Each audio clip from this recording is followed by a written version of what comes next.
আমি আজ 2 মাস পর জেল থেকে বের হচ্ছি। আসলে আমাকে জামিন করে বের করা হয়েছে। আমার বাবা শহরে অনেক বড় একজন শিল্পপতি, তাই বেশি দিন জেলে থাকতে হয়নি। তাই আজ আমার জামিন হয়ে গেল। আমি জেলখানা থেকে বের হয়ে আনমনে হাঁটতে হাঁটতে বাসার দিকে আসছি, আর রিমির কথা ভাবছি। মেয়েটাকে আমি অনেক ভালোবাসতাম, কিন্তু মেয়েটা আমার ভালোবাসা কোনো দিন বুঝলো না। খুব ভালোবাসতাম রিমিকে। রিমি দেখতে একদম ডানাকাটা পরীর মতো, যাকে দেখলে যে কোনো ছেলে ক্রাশ খাবে। এবার আমার পরিচয়টা দিয়ে নেই। আমি আহনাফ ইসলাম আরিয়ান। আমি অনার্স শেষ করে রেজাল্টের জন্য অপেক্ষা করছি। পরিচয় দিতে দিতে আমার বাসায় চলে আসলাম। বাড়ির কলিং বেল বাজালাম। কিছুক্ষণ পর আমার মা এসে দরজা খুলে দিল। আমি মাকে দেখে অনেক খুশি হলাম।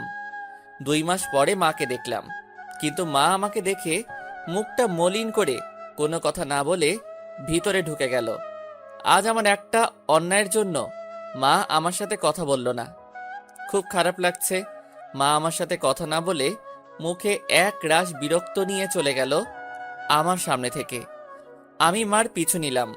আমি আমার মাকে ডাকলাম, কিন্তু মা কোনো কথা বলছে না। এবার আমি দৌড়িয়ে মায়ের সামনে গেলাম। মা, কি হলো? আমার সাথে কথা বলছো না কেন? আমি তো রাগের মাথায় একটা ভুল করেছি, তাই বলে আমাকে এভাবে শাস্তি দেবে? আমার কোনো ছেলে নেই আহনাফ নামে। একটা ছেলে ছিল, কিন্তু 2 মাস আগে সে মারা গেছে আমার কাছে।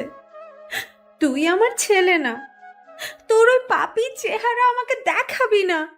আর তোর এই নোংরা মুখে আমাকে কোনোদিন মা বলে ডাকবি না।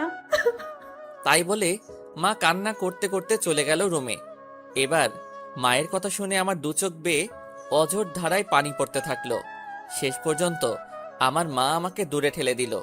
খুব কষ্ট হচ্ছে, তাই রুমে এসে দরজা বন্ধ করে অনেকক্ষণ কান্না করলাম। কান্না করতে করতে কখন যে ঘুমিয়ে পড়েছি নিজেই জানি না। ঘুম ভাঙল দরজার ঠক ঠক শব্দে। আমি উঠে দরজা খুলে দিলাম। দরজা খুলে দেখি বাবা দাঁড়িয়ে আছে। আমি বাবাকে দেখে কান্না করে দিলাম আর বাবাকে জড়িয়ে ধরলাম। আসলে বাবার সাথে আমি খুব ফ্রি ছিলাম। কান্না করিস না, সব ঠিক হয়ে যাবে।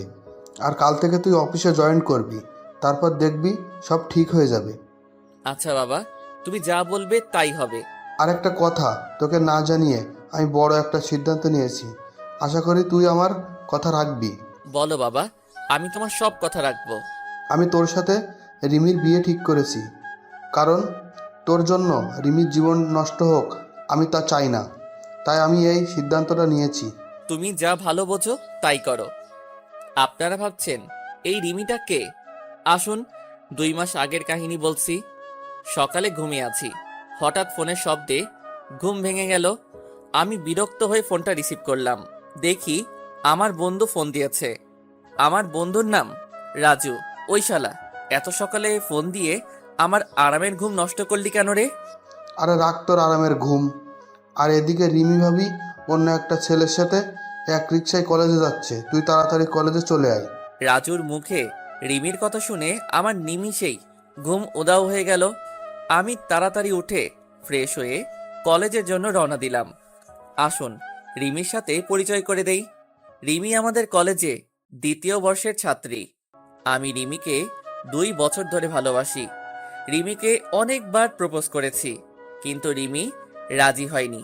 রিমিকে আমি অনেক ভালোবাসি, যা রিমিকে কেউ এরকম ভাবে ভালোবাসতে পারবে কিনা আমার জানা নাই।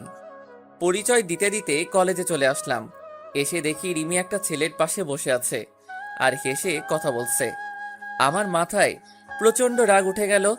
আমি সোজা গিয়ে রিমির পাশে বসা ছেলেটির শার্টের কলার ধরে সোজা নাকে একটা ঘুষি মারলাম, আর ছেলেটি নাকে হাত দিয়ে সোজা মাটিতে বসে পড়ল। ওই তোরে বলছি না কোনো ছেলের সাথে যেন না মিশতে, তারপরেও তুই কেন ওই ছেলের সাথে কথা বলছিস? হুম? আপনি ওকে মারলেন কেন? আপনি জানেন ছেলেটি কি হয় আমার? ও আমার কাজিন হয়। আসলে আপনাদের মতো এমন বখাটেদের জন্য আমাদের মতো মেয়েরা আজ অসুরক্ষিত। আপনি একটা বখাটে, আর যাই হোক আপনাকে ভালোবাসা যায় না। রিমি, আমি সরি। আমি তোমাকে অনেক ভালোবাসি, আর সেই জন্য তোমার পাশে আমি কাউকে সহ্য করতে পারি না। প্লিজ আমাকে ক্ষমা করে দাও। আমি কোনো রাস্তার বখাটে মাস্তানকে ভালোবাসতে পারবো না, যে কিনা রাস্তার কুকুরের মতো মেয়েদের পেছনে পড়ে থাকে। তাই বলে রিমি চলে গেল কলেজ থেকে। রিমির কথা শুনে খুব কষ্ট হতে লাগলো। যাকে আমি নিঃস্বার্থভাবে ভালোবাসলাম সে আমাকে রাস্তার কুকুর বলল। কিন্তু হঠাৎ করে মাথায় প্রচণ্ড রাগ উঠে গেল। আমাকে রাস্তার বখাটে মাস্তান বলল। আমি যদি বখাটে মাস্তান হই তাহলে বখাটের মতোই রিমির ভালোবাসা আদায় করে নিব। কাল রিমিকে দেখাবো বখাটেরা কিভাবে ভালোবাসে। পরের দিন সকালে রিমির জন্য অপেক্ষা করছি রাস্তায়। আজ রিমিকে বখাটে বলার শাস্তি পেতে হবে। কিছুক্ষণ পর রিমি আসলো, তবে আজ একা এসেছে। আমি কোনো কথা না বলে রিমিকে জোর করে তুলে নিয়ে বাইকে বসিয়ে প্রচণ্ড স্পিডে বাইক চালিয়ে একটা পুরনো ভাঙা ঘরে নিয়ে চলে আসলাম। আসার সময় রিমি অনেক চিৎকার করছিল আর অনেক ভয় পেয়ে গিয়েছিল। রিমি দেখো, আমি তোমাকে অনেক ভালোবাসি। তোমাকে আমি কোনো হার্ট করতে চাই না। তোমাকে আমি 2 বছর ধরে ভালোবাসি। কোনোদিন তোমার সাথে খারাপ ব্যবহার করিনি, তাহলে কেন আমাকে ভালোবাসতে পারবে না? তুমি বখাটে মাস্তান তা তোমার এমন আচরণেই বোঝা যায়। তুমি যদি আমায় সত্যিই ভালোবাসতে তাহলে আমাকে এমন ভাবে তুলে নিয়ে আসতে পারতে না, কারণ এগুলো রাস্তার বখাটেগুলোই পারে এমন কাজ করতে, যার কারণ তার মা বাবা তাকে ঠিকভাবে কোনোদিন শাসন করেনি। তুমি এরকম, তাহলে তোমার বাবা মা কিরকম হবে আল্লাহই জানে। এবার আমার মাথায় রাগ উঠে গেল। তুই আমাকে যা বলার বল, কিন্তু আমার মা বাবাকে তুই কেন মাঝখানে তুললি? কেন? আমি এবার রিমিকে শরীরের সব শক্তি দিয়ে রিমিকে একটা চড় মারলাম, আর রিমি পাশে পড়ে গেল। আমি তখন রিমির কাছে গিয়ে রিমির শরীর থেকে ওড়না ছুঁড়ে ফেলে দিয়ে রিমির উপর শারীরিক অত্যাচার করলাম। আমাদের ভাষায় যাকে বলে ধর্ষণ। হ্যাঁ, আমি রিমিকে ধর্ষণ করেছি। আমাকে বখাটে বলে, মাস্তান বলে, আমার মা বাবাকে গালি দেয়। রিমি আমাকে আটকানোর অনেক চেষ্টা করেছিল, কিন্তু পারেনি। আমার শক্তির সাথে রিমি আমার পা পর্যন্ত ধরেছিল, কিন্তু আমার সেই সময় মাথায় প্রচণ্ড রাগ উঠেছিল। রিমি একভাবে কান্না করেই যাচ্ছে। কিছুক্ষণ পর সেখানে কিছু মানুষ আসলো। হয়তো রিমির চিৎকার শুনে মানুষ চলে এসেছে। মানুষগুলো আমাকে একসময় মারতে লাগলো। তারপর আমার আর কিছু মনে নেই। যখন জ্ঞান ফিরে তখন আমি জেলখানায়। তারপর আমার বাবা আসলো। বাবা সব কাহিনী শুনতে চাইলো। বাবাকে আমি সব খুলে বললাম। বাবা বলল, তুই চিন্তা করিস না, আমি তোকে যত তাড়াতাড়ি সম্ভব জামিন করিয়ে নিয়ে যাব। আমি জেলে থাকতে রিমিডার কোনো খোঁজ খবর পাইনি। এমনকি আমার মা আমাকে দেখতে আসেনি। বাবা মাঝে মাঝে আসতো আমাকে দেখতে, আর তার 2 মাস পর জামিন হয়ে যায়। আর তার পরের কাহিনী সব আপনারা তো জানেন। পরের দিন ঘুম থেকে উঠে ফ্রেশ হয়ে গুছিয়ে অফিসে যাওয়ার প্রস্তুতি নিচ্ছি। সবকিছু গুছিয়ে নিচে এসে দেখি মা বাবা সবাই একসাথে নাস্তা করছে। আমি যেই নাস্তা করার জন্য টেবিলে বলতে যাব, তখনই আমার মা নাস্তা রেখে উঠে চলে গেল। নিজের প্রতি খুব খারাপ লাগছে। আমার জন্য মা নাস্তা না করে উঠে চলে গেল। মা আমার সাথে কথা বলা বন্ধ করে দিয়েছে। তারপর আমিও নাস্তা না করে বাবার সাথে অফিসে চলে গেলাম। অফিসে এসে সবার সাথে পরিচয় হয়ে নিলাম। দিনটা খুব ভালো কাটলো। হঠাৎ করে বাবা আমার ডেস্কে আসলো। আগামী শুক্রবার তোর বিয়ের প্রস্তুতি নিয়ে রাখছি।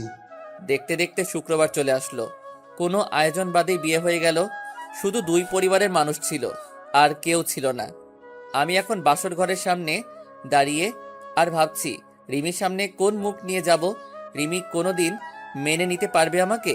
তারপর 3 টাকার সাহসে নিয়ে রুমে ঢুকে পড়লাম, কারণ রিমিকে বিয়ে করার ব্যাপারে কোনো আপত্তি ছিল না, কারণ রিমিকে আমি ভালোবাসতাম। আর আমার রাগের কারণে রিমির জীবনটা নষ্ট হয়ে গেল। রুমে ঢুকে দেখি রিমি বসে বসে কান্না করছে।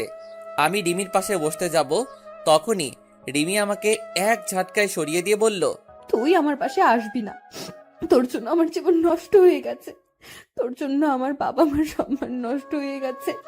তোকে আমি কোনোদিন ক্ষমা করব না, আর তোকে স্বামী হিসেবে কোনোদিন মানবো না। তুই কোনোদিন আমার কাছে স্বামীর অধিকার দেখাতে আসবি না। রিমি, আমি তোমাকে এর আগেও ভালোবাসতাম, আর এর পরেও ভালোবাসবো। সেদিন রাগের মাথায় ওসব কাজ করেছি। প্লিজ আমাকে ক্ষমা করে দাও। আমার ঘুম আসতেছে, আমি ঘুমাবো। আর রাস্তার বখাটে মাস্তানের সাথে আমি এক খাটে ঘুমাতে পারবো না।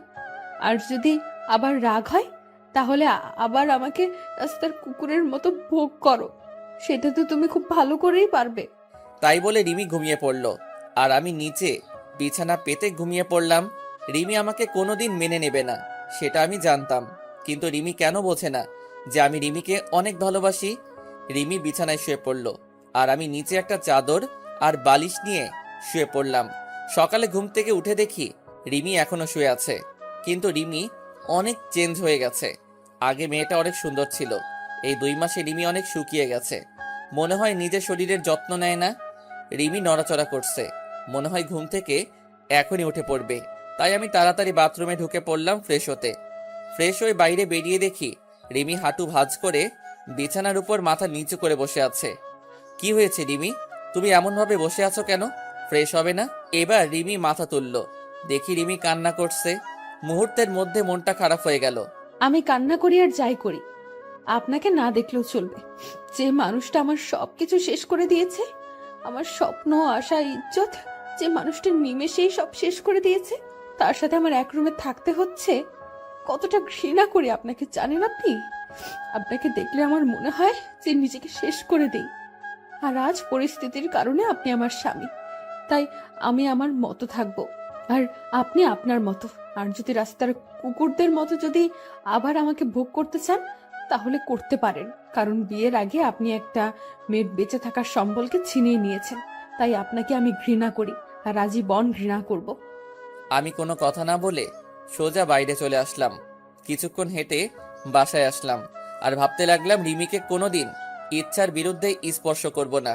মেয়েটা এই 2 মাস অনেক অপমান সহ্য করতে হয়েছে, তাই রিমি যেন সুখে থাকে, তাই তাকে তার মতো থাকতে দেব। বাসায় এসে দেখি মা আর রিমি রুমে রান্না করছে। মা আর রিমি তারা দুজনে হেসে হেসে কথা বলছে। মনটা ভালো হয়ে গেল যে রিমি মাকে আপন করে নিয়েছে। আমি সোজা রুমে চলে আসলাম, এসে গুছিয়ে নিলাম, অফিস যেতে হবে। ব্যাগ নিয়ে নিচে এসে দেখি মা আর রিমি একসাথে বসে নাস্তা করছে। আমি একটু না অনেক অবাক হলাম, কারণ মা আমাকে ছাড়া কোনোদিন নাস্তা করেনি। খুব কষ্ট হতে লাগলো। দেখলাম আমার নাস্তাটা টেবিলের একপাশে রাখা আছে। আমি একবার রিমি আর একবার মায়ের দিকে তাকালাম, দেখি তারা মাথা নিচু করে নাস্তা করছে। আমার ভীষণ রাগ হতে লাগলো, কারণ তারা আমাকে একবারও ডাকলো না নাস্তা করতে। তাই আমি নাস্তা না করেই অফিসে চলে গেলাম। গিয়ে আব্বুর সাথে সবকিছু দেখাশোনা করতে থাকলাম। আমি এখন আর বন্ধুদের সাথে তেমন বেড়াই না। দুপুরে লাঞ্চ টাইমে আমি আর বাবা গাড়িতে করে বাসায় আসলাম দুপুরের খাবার খেতে। আমি আর বাবা টেবিলে বসলাম, দেখলাম বাবাকে প্লেট ভাত সবকিছু এগিয়ে দিচ্ছে মা আর রিমি, কিন্তু আমার সামনে কেউ কিছু দিচ্ছে না। সবাই দুপুরের খাবার খাওয়া শুরু করে দিলে, কিন্তু আমার উপর কোনো কারোর নজর নেই। খুব কষ্ট হতে লাগলো যে মা আমাকে খাবার না দিয়ে কোনোদিন খাইনি, আর আজ এটা কি হলো। খুব হাসি পাচ্ছে, আর বুকের মধ্যে চিনচিন করে ব্যথা করছে। তখন বাবা আমার দিকে একটা প্লেট এগিয়ে দিল, আর কিছু ভাত দিল। আমি না খেয়ে উঠে পড়লাম আর বাইরে চলে আসলাম। এখন আর অফিসে যাব না, তাই বাইরে গিয়ে কিছু খেয়ে 1 প্যাকেট সিগারেট কিনলাম, আর চলে আসলাম আমাদের পুরনো আড্ডাখানায়। সেখানে রাত 10টা পর্যন্ত আড্ডা দিয়ে বাড়ির দিকে রওনা দিলাম। রাস্তায় একটা ফুচকার দোকান দেখলাম। আগে রিমি ফুচকা খুব পছন্দ করত, তাই রিমির জন্য কিছু ফুচকা নিলাম। তারপর বাসায় চলে আসলাম। রুমে এসে দেখি রিমি টিভি দেখছে। আমি রিমির দিকে প্যাকেটটা বাড়িয়ে দিলাম। রিমি একবার প্যাকেটের দিকে তাকিয়ে আবার টিভি দেখায় মনোযোগ দিল। কি হলো ধরো, তুমি তো আগে প্রচুর ফুচকা খেতে। নাও, তোমার জন্য নিয়ে আসলাম। আপনাকে বলেছি না, আমার বিষয়ে আপনার কোনো অধিকার ফলানোর চেষ্টা করবেন না। আর আপনি কি ভাবছেন আপনার হাতের জিনিস আমি খাবো? ভাবলেন কিভাবে? আপনার ওই নোংরা হাতে আমি কোনোদিন বিষ পর্যন্ত খাবো না। যে একটা মেয়ে সম্মান দিতে পারে না, তার হাতের জিনিস খেলে আমার পাপ হবে। যত সব রাস্তার কুত্তা, বখাটে মাস্তান। আবার আপনাকে গালি দিলাম। এখন তো আর জোর করে কোনো মেয়েকে ধর্ষণ করতে হবে না, আর সে চাইলেই আর আটকাতে পারবে না। আমি আর কোনো কথা বললাম না। প্যাকেটটা টেবিলের উপর রেখে আমি ফ্রেশ হতে চলে গেলাম। ফ্রেশ হয়ে এসে দেখি রিমি ঘুমায় পড়ছে। আমি কিছুক্ষণ রিমির দিকে তাকিয়ে শুয়ে পড়লাম, কারণ রিমি যতই আমাকে গালাগালি দিক, এসবের জন্য দায়ী তো আমি, আর আমি রিমিকে অনেক ভালোবাসি। এভাবে কিছুদিন চলে গেল। এই কয়দিন মা আমার সাথে একবারও কথা বলেনি, আর রিমি কথা বললেই গালাগালি দিত আর অবহেলা করত। আমি আর সহ্য করতে পারতি না আপনজনের অবহেলাগুলো। আমি এই কয়দিন বাড়িতে খাবার খাইনি, কিন্তু কেউ একবারও জিজ্ঞাসা করেনি কিছু খাইছি কিনা। আজ অফিসে বসে কাজ করছি, আর তখন বাবা এসে বলল রিমি নাকি হঠাৎ করে শরীর খারাপ হয়েছে, মাথা ঘুরে পড়ে গেছে। আমি আর বাবা তাড়াতাড়ি গাড়ি নিয়ে বাসায় চলে আসলাম। এসে দেখি রিমি আর মা রিমির সাথে কথা বলতেছে। রিমি বিছানায় শুয়ে আছে আর মা রিমির মাথায় হাত বুলিয়ে দিচ্ছে। আমি আসা মাত্রই মা রুম থেকে চলে গেল। আমি গিয়ে রিমির পাশে বসলাম, আর রিমি একটু দূরে সরে গেল। কি হয়েছে তোমার? বাবা বলল তোমার শরীর খারাপ। কি হলো বলো, কি হয়েছে?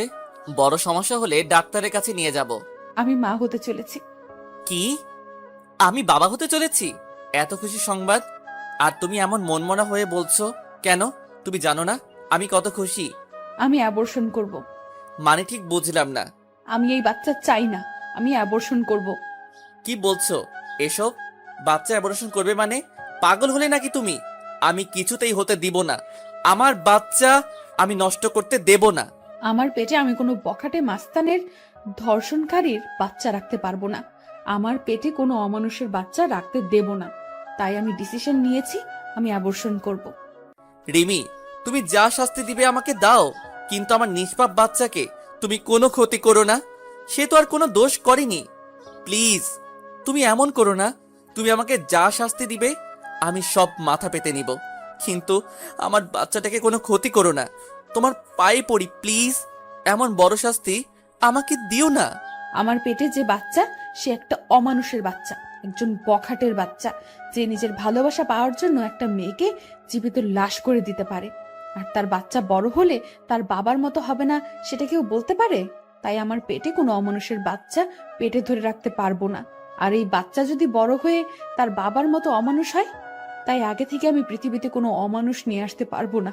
প্লিজ রিমি, তুমি আমাকে যা বলার বলো, কিন্তু আমার বাচ্চাকে কিছু বলো না। আমি তোমাকে কথা দিলাম, আমার বাচ্চা পৃথিবীর আলো দেখার সাথেই তোমার থেকে অনেক দূরে নিয়ে যাব। আমার বাচ্চার চেহারা পর্যন্ত তোমাকে দেখতে দেব না।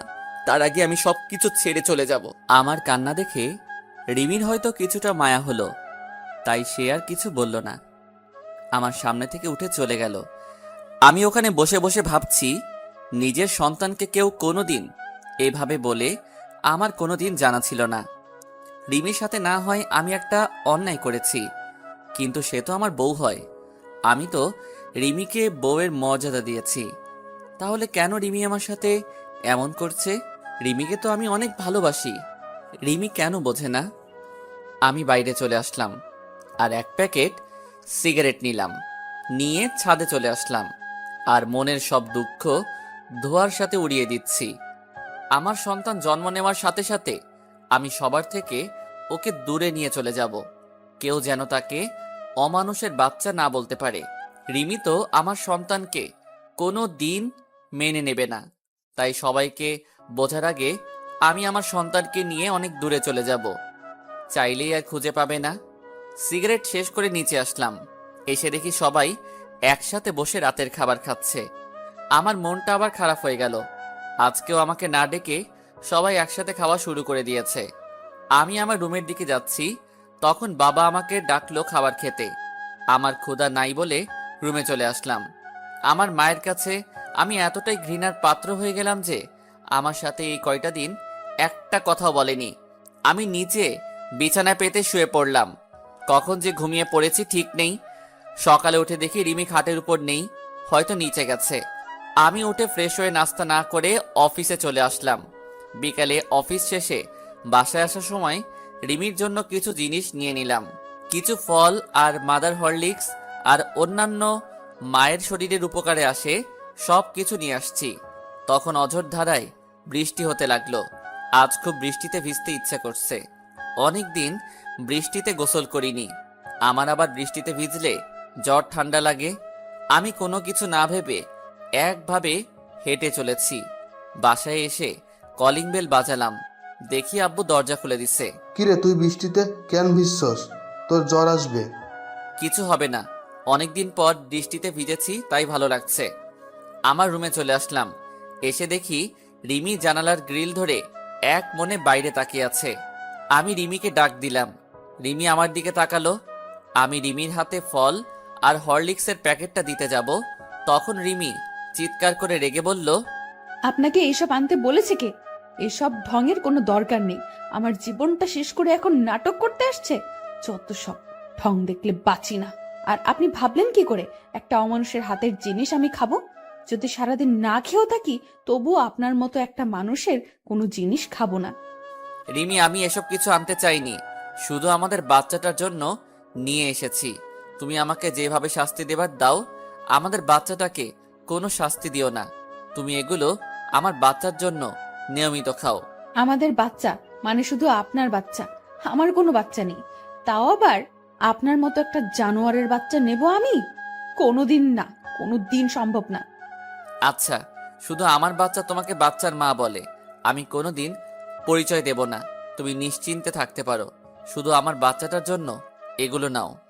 এবার রিমি রাগী মুখে আমার হাত থেকে প্যাকেট নিয়ে অন্য রুমে চলে গেল, আর আমি ফ্রেশ হতে চলে গেলাম।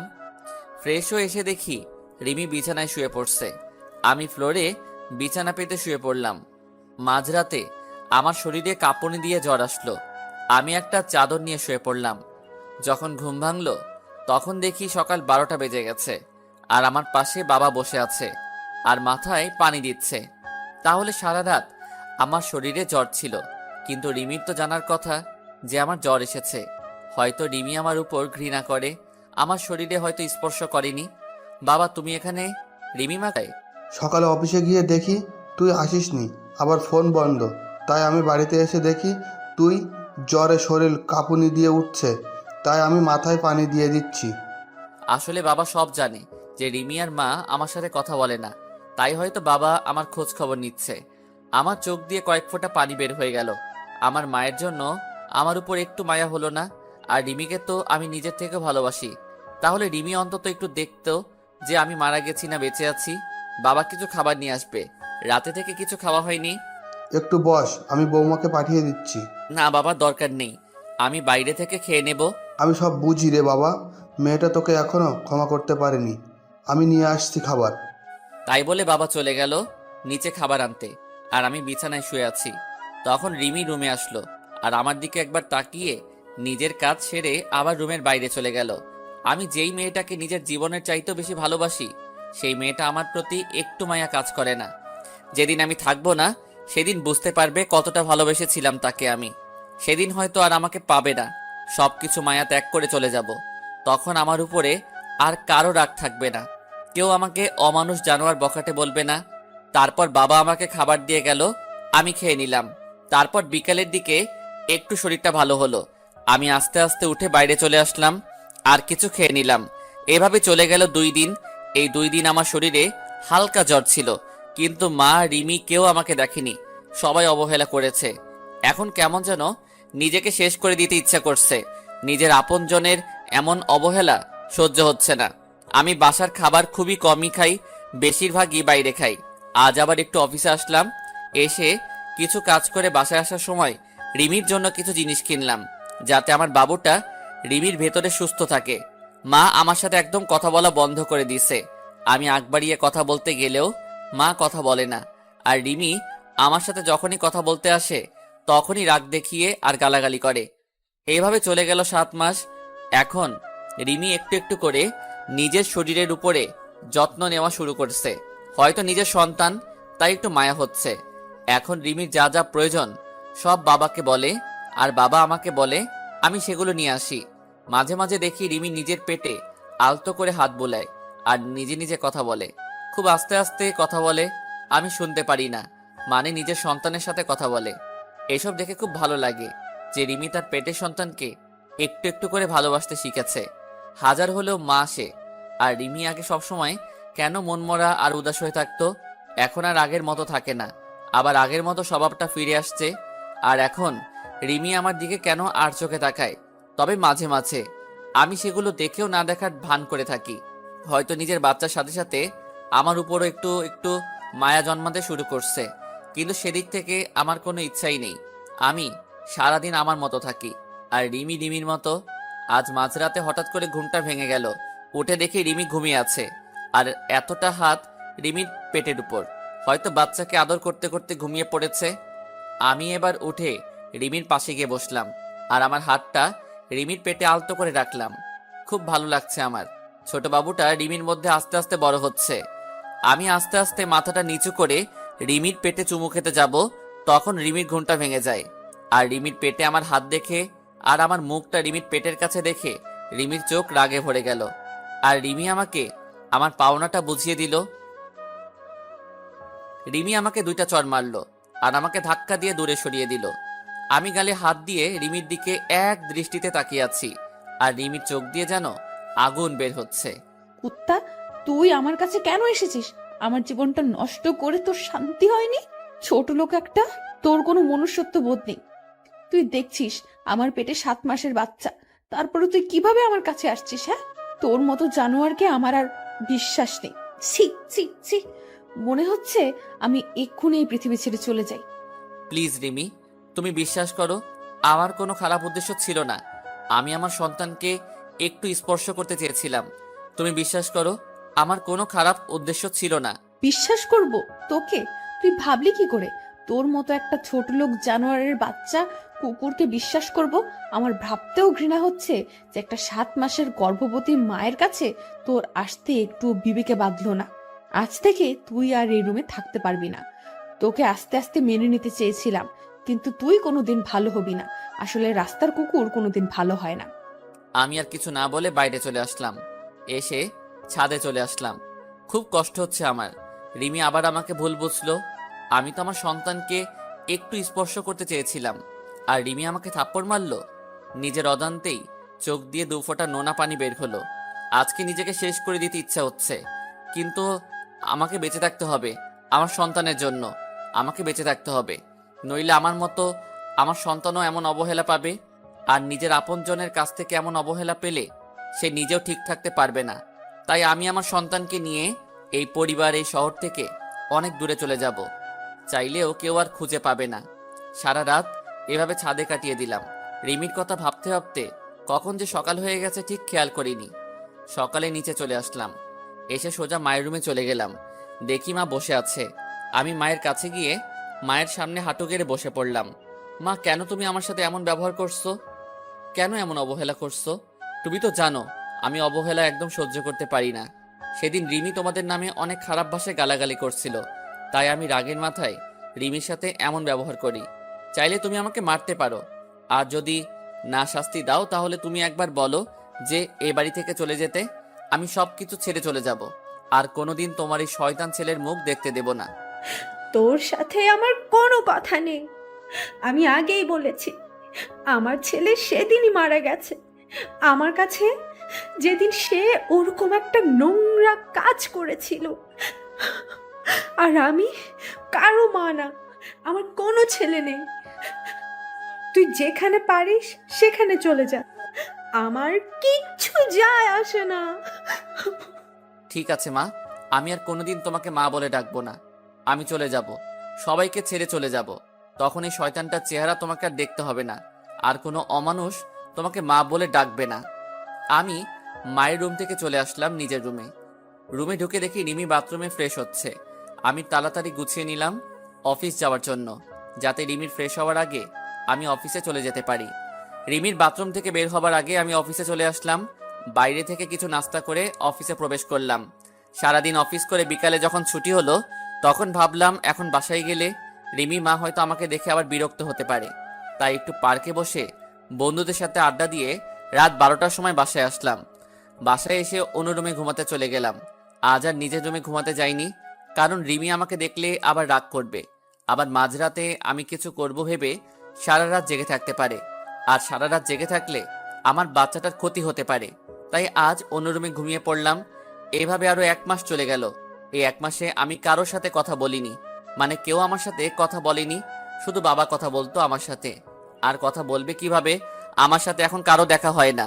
খুব সকালে উঠে অফিস চলে যাই, আর ফিরি অনেক রাত করে, তাই কারোর সাথে দেখা হয় না। আর যদিও ভুল করে মা অথবা রিমির সামনে চলে আসে, তখন আমি মাথা নিচু করে চলে আসি। আর এই 1 মাস আমি কোনোদিন বাসার কোনো খাবার খাইনি। হয়তো আমার জন্য রান্না করা বন্ধ হয়ে গেছে। একদিন সকালে আমার ঘুম থেকে উঠতে দেরি হয়ে গেছে, তাই আজ আর সকালে বাসা থেকে বের হতে পারিনি।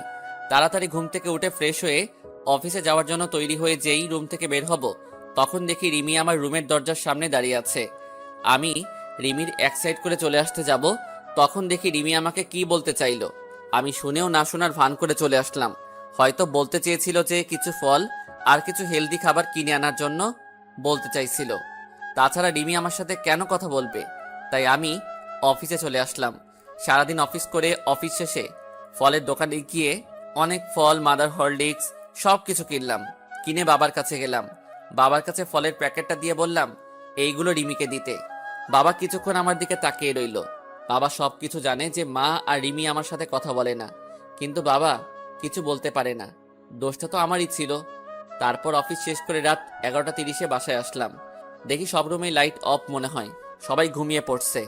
আমি আমার রুমে ঢুকে কাপড় চেঞ্জ করে ফ্রেশ হতে চলে গেলাম বাথরুমে। ফ্রেশ হয়ে এসে দেখি রিমি আমার রুমে খাটের উপর বসে আছে। আমি রিমিকে দেখে কিছুটা ভয় পেলাম। রিমি, তুমি এখানে? কোনো সমস্যা হয়েছে? সমস্যা হলে আমাকে ডাকতে পারতে, তুমি কষ্ট করে কেন এলে? রিমি ভাবছে আমি এতদিন শুধু শুধু মানুষটাকে খারাপ ভেবেছি, কত গালাগালি দিয়েছি, আর সেই মানুষটা আমার সাথে কোনোদিন খারাপ কথা বলেনি, এমনকি আমার উপর কোনোদিন রাগ পর্যন্ত করেনি। রিমি, কি ভাবছো তুমি?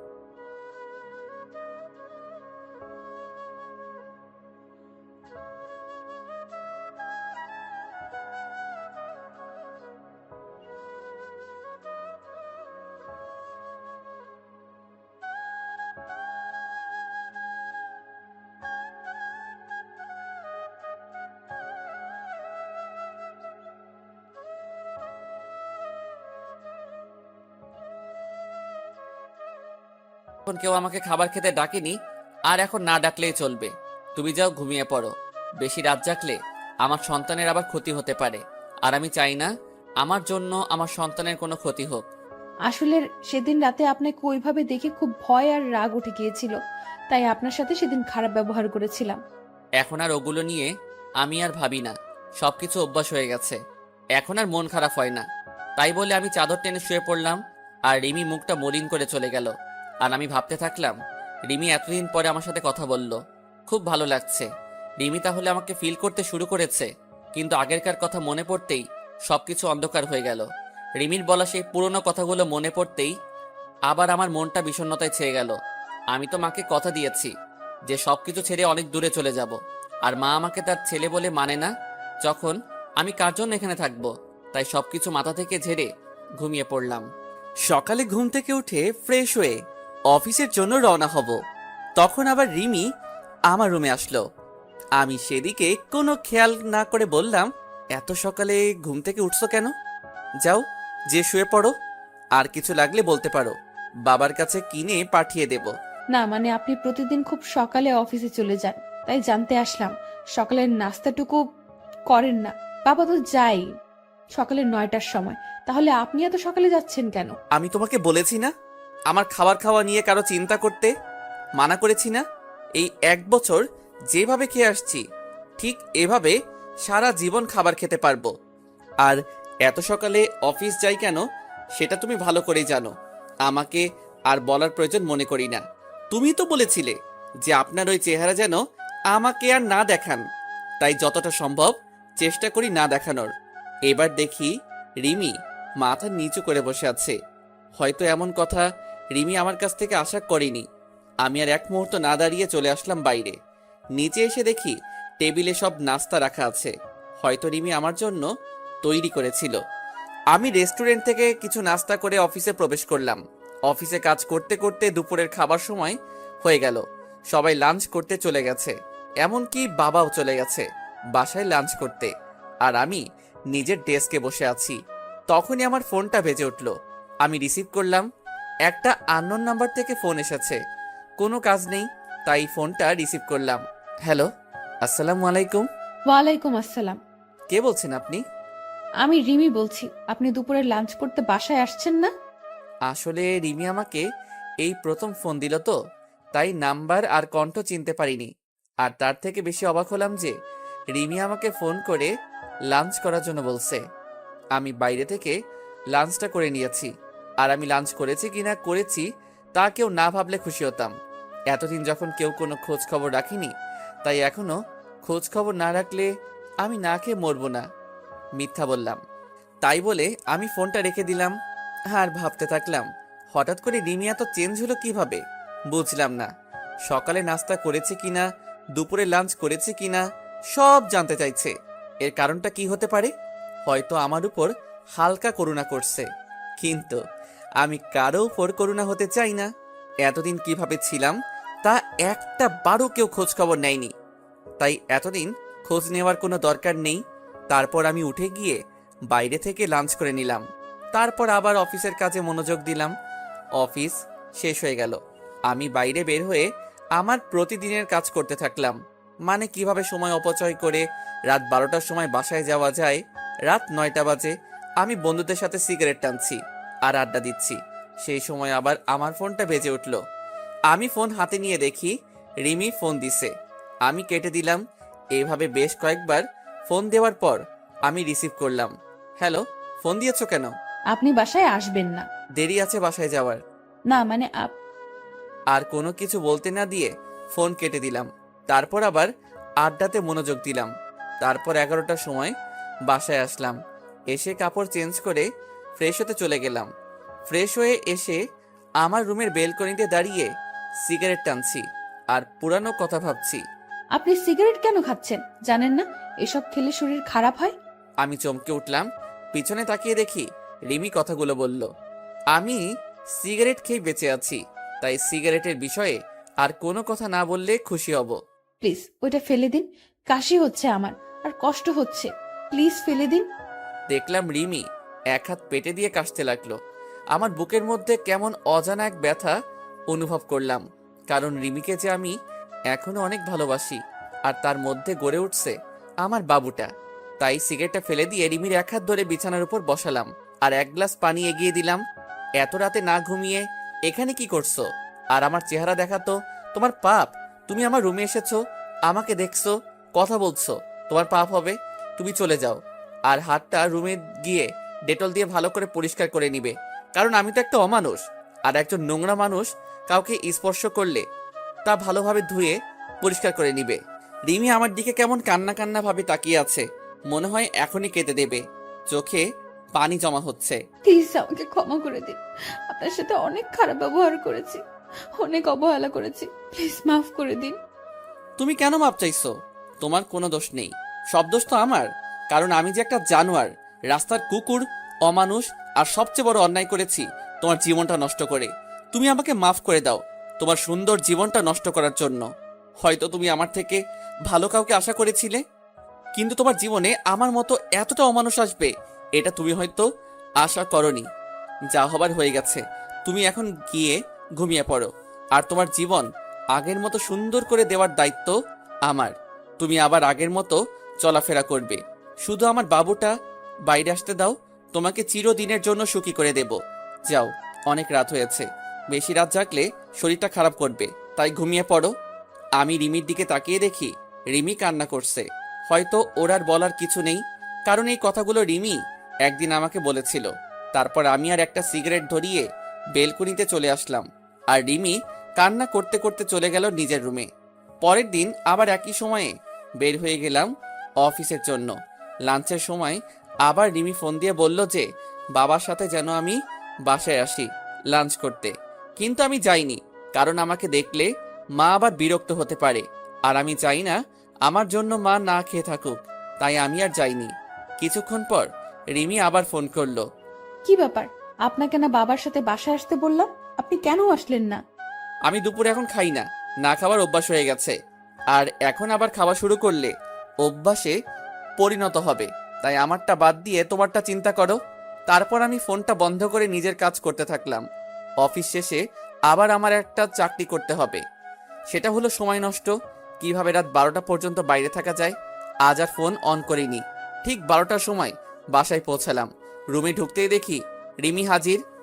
আপনার ফোন বন্ধ কেন? কতবার ফোন দিয়েছি জানেন আপনি? কেন, এ অমানুষটাকে আবার ফোন দেওয়ার কারণ কি?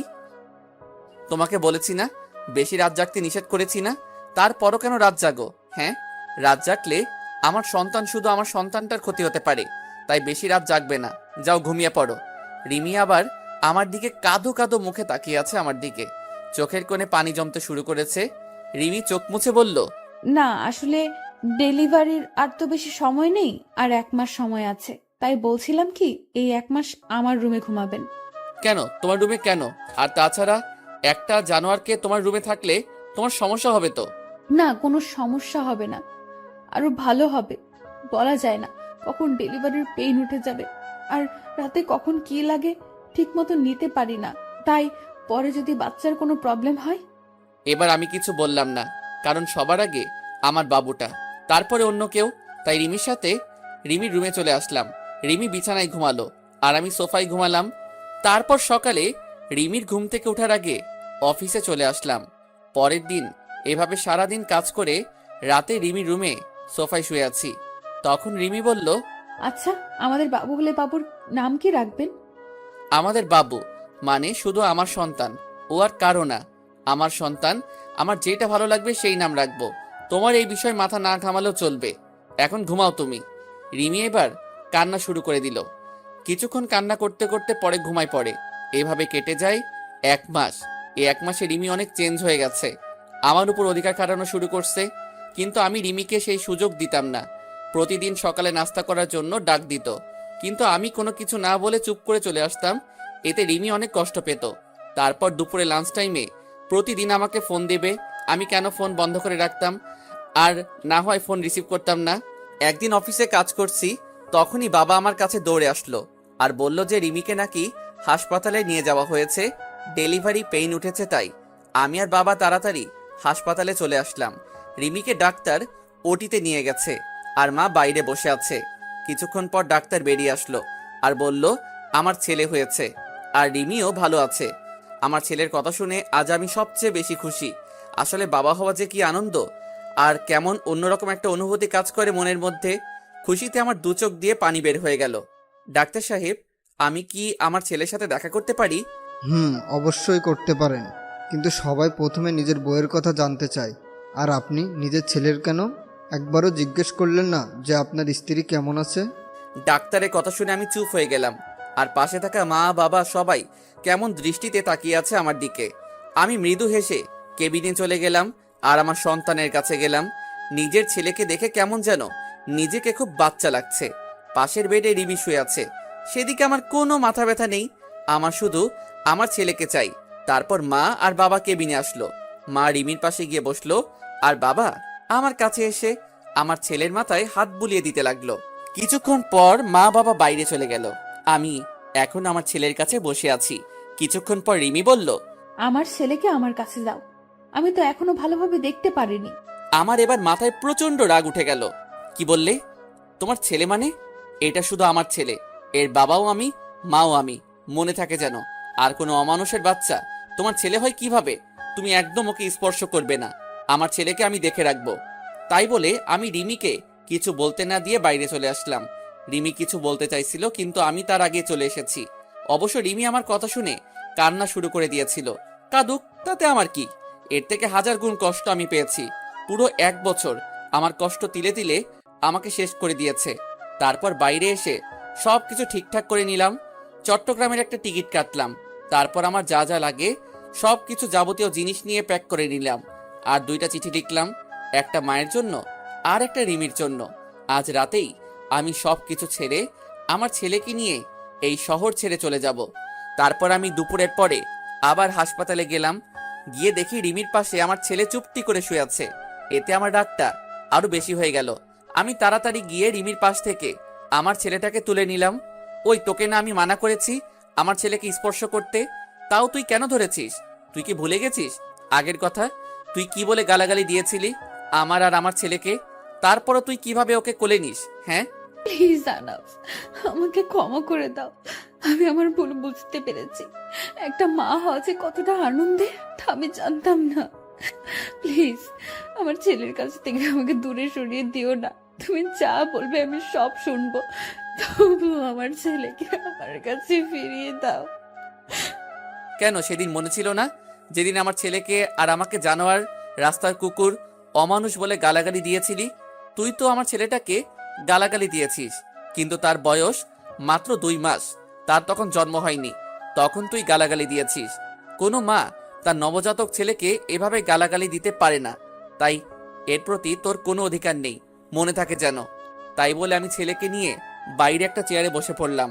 আর এদিকে রিমি অঝোরধারায় কান্না করতে থাকলো। তারপর বিকাল হতেই দেখি মা বাবা চলে আসলো হাসপাতালে। আমাকে ছেলে নিয়ে এভাবে বাইরে বসে থাকতে রেখে বাবা আমার কাছে আসলো। কিরে, কি হয়ে আমার দুলাভাইকে নিয়ে বাইরে বসে আছিস কেন? ভিতরে গিয়ে বস। বাবা, আমাকে ক্ষমা করবে, আমার ছেলেকে আমি দেখতে পারবো। মা বা রিমি আমার ছেলের উপর কোনো অধিকার না দেখালে খুশি হব। দেখ বাবা, এতদিন যা হয়েছে সব ভুলে যা, আবার নতুন করে শুরু কর তোরা। আর তাছাড়া এখন তোরা দুজন না, তিনজন। বাবা, তুমি কি ভুলে যেতে বলছো? আমার জীবনের সবচেয়ে খারাপ কষ্টকর 1 বছর ভুলে যাব? কোনোদিন সম্ভব না বাবা। এতদিন আমাকে যেমন অবহেলা করে এসেছে, তেমনই আমি চাই না আমার ছেলেটা সব সময় আমার মতো অবহেলা নিয়ে বড় হোক। বাবা, তুমি আমার আর আমার ছেলের নিয়ে কোনো চিন্তা করতে হবে না। তুমি শুধু মায়ের শরীরের দিকে খেয়াল রাখবে। তাই বলে আমি আমার ছেলেকে নার্সের কাছে দিয়ে বাইরে চলে আসলাম। তারপর সারাদিন বাইরে কাটিয়ে দিলাম। আমার চট্টগ্রামের বাস রাত 11:30 বেজে। তারপর সোজা হাসপাতালে চলে গেলাম। গিয়ে দেখি রিমি ঘুমিয়ে আছে, আর তার হাতের পাশে আমার বাবুটা ঘুমিয়ে আছে। আমি বাবুটাকে কোলে নিয়ে তারপর সেখানে একটা চিঠি রেখে আমার ছেলেকে নিয়ে সোজা বাস স্ট্যান্ডে চলে আসলাম। আর আমার মায়ের জন্য যে চিঠি, সেটা মা কাল সকালে পেয়ে যাবে। তারপর আমি ব্যাগপত্র নিয়ে বাসে উঠে পড়লাম, আর মোবাইলের সিমটা খুলে ভেঙে বাইরে ফেলে দিলাম। আজ সবাইকে ছেড়ে অনেক দূরে চলে যাচ্ছি। হয়তো কোনোদিন আর ফিরে আসা হবে না আমার প্রিয় শহর যশোরে। খুব কষ্ট হবে মা বাবাকে ছেড়ে, কিন্তু কি করব? আমার মা আমার সাথে 1 বছর কথা বলেনি, শুধু অবহেলা পেয়েছি। আর রিমিকে তো আমি ভালোবাসতাম। আমি চেয়েছিলাম সবকিছু ভুলে আবার নতুন করে রিমির সাথে সংসার শুরু করব, কিন্তু রিমি আমার নবজাতক বাচ্চাকে অবহেলা করছে। তার তো কোনো দোষ ছিল না। তাই আমি আর চাই না অবহেলা নিয়ে বেঁচে থাকতে। তাই অচেনা শহরে চলে আসলাম নতুন করে জীবন শুরু করতে। পরের দিন সকালে রিমি ঘুম থেকে উঠে দেখে তার ছেলে নেই, আর সেখানে একটা চিঠি রাখা আছে। এদিকে সকালে আহনাফের মায়ের কাছে একটা চিঠি পৌঁছাই দিল একটা অচেনা ছেলে। আহনাফের মা চিঠি পড়তে লাগলো। মা, তুমি যখন আমার চিঠিটা পাবে, তখন হয়তো আমি তোমাদের থেকে অনেক দূরে চলে এসেছি নতুন করে জীবন শুরু করতে। মা, আমি জানি তোমাদের ছেড়ে থাকতে খুব কষ্ট হবে, কিন্তু তাও আমাকে মানিয়ে নিতে হবে। আমি যে 1 বছর তোমাদের কাছ থেকে অবহেলা পেয়েছি, সেটা আমি সহ্য করতে পারতাম না মা জান। খুব কষ্ট হতো। মাঝে মাঝে মনে হতো এই পৃথিবী ছেড়ে চিরতরে চলে যায়। কিন্তু আমি আমার ছেলের জন্য নিজের ক্ষতি করিনি, কারণ আমার যদি কিছু হয়ে যেত, তাহলে আমার মতো আমার ছেলেটাকে এমন অবহেলা নিয়ে বড় হতে হতো। আর আপনজন অবহেলা করলে কতটা কষ্ট হয় শুধু আমি জানি।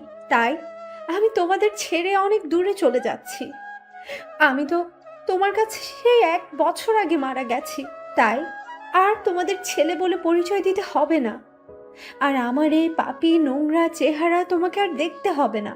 তাই আমি আমার ছেলেকে নিয়ে অনেক দূরে চলে যাচ্ছি মা, যেখানে কোনো অবহেলা নেই। যদি কোনোদিন ভুল করে থাকি, তাহলে ক্ষমা করে দিও মা। ইতি, তোমার অবহেলার পাও।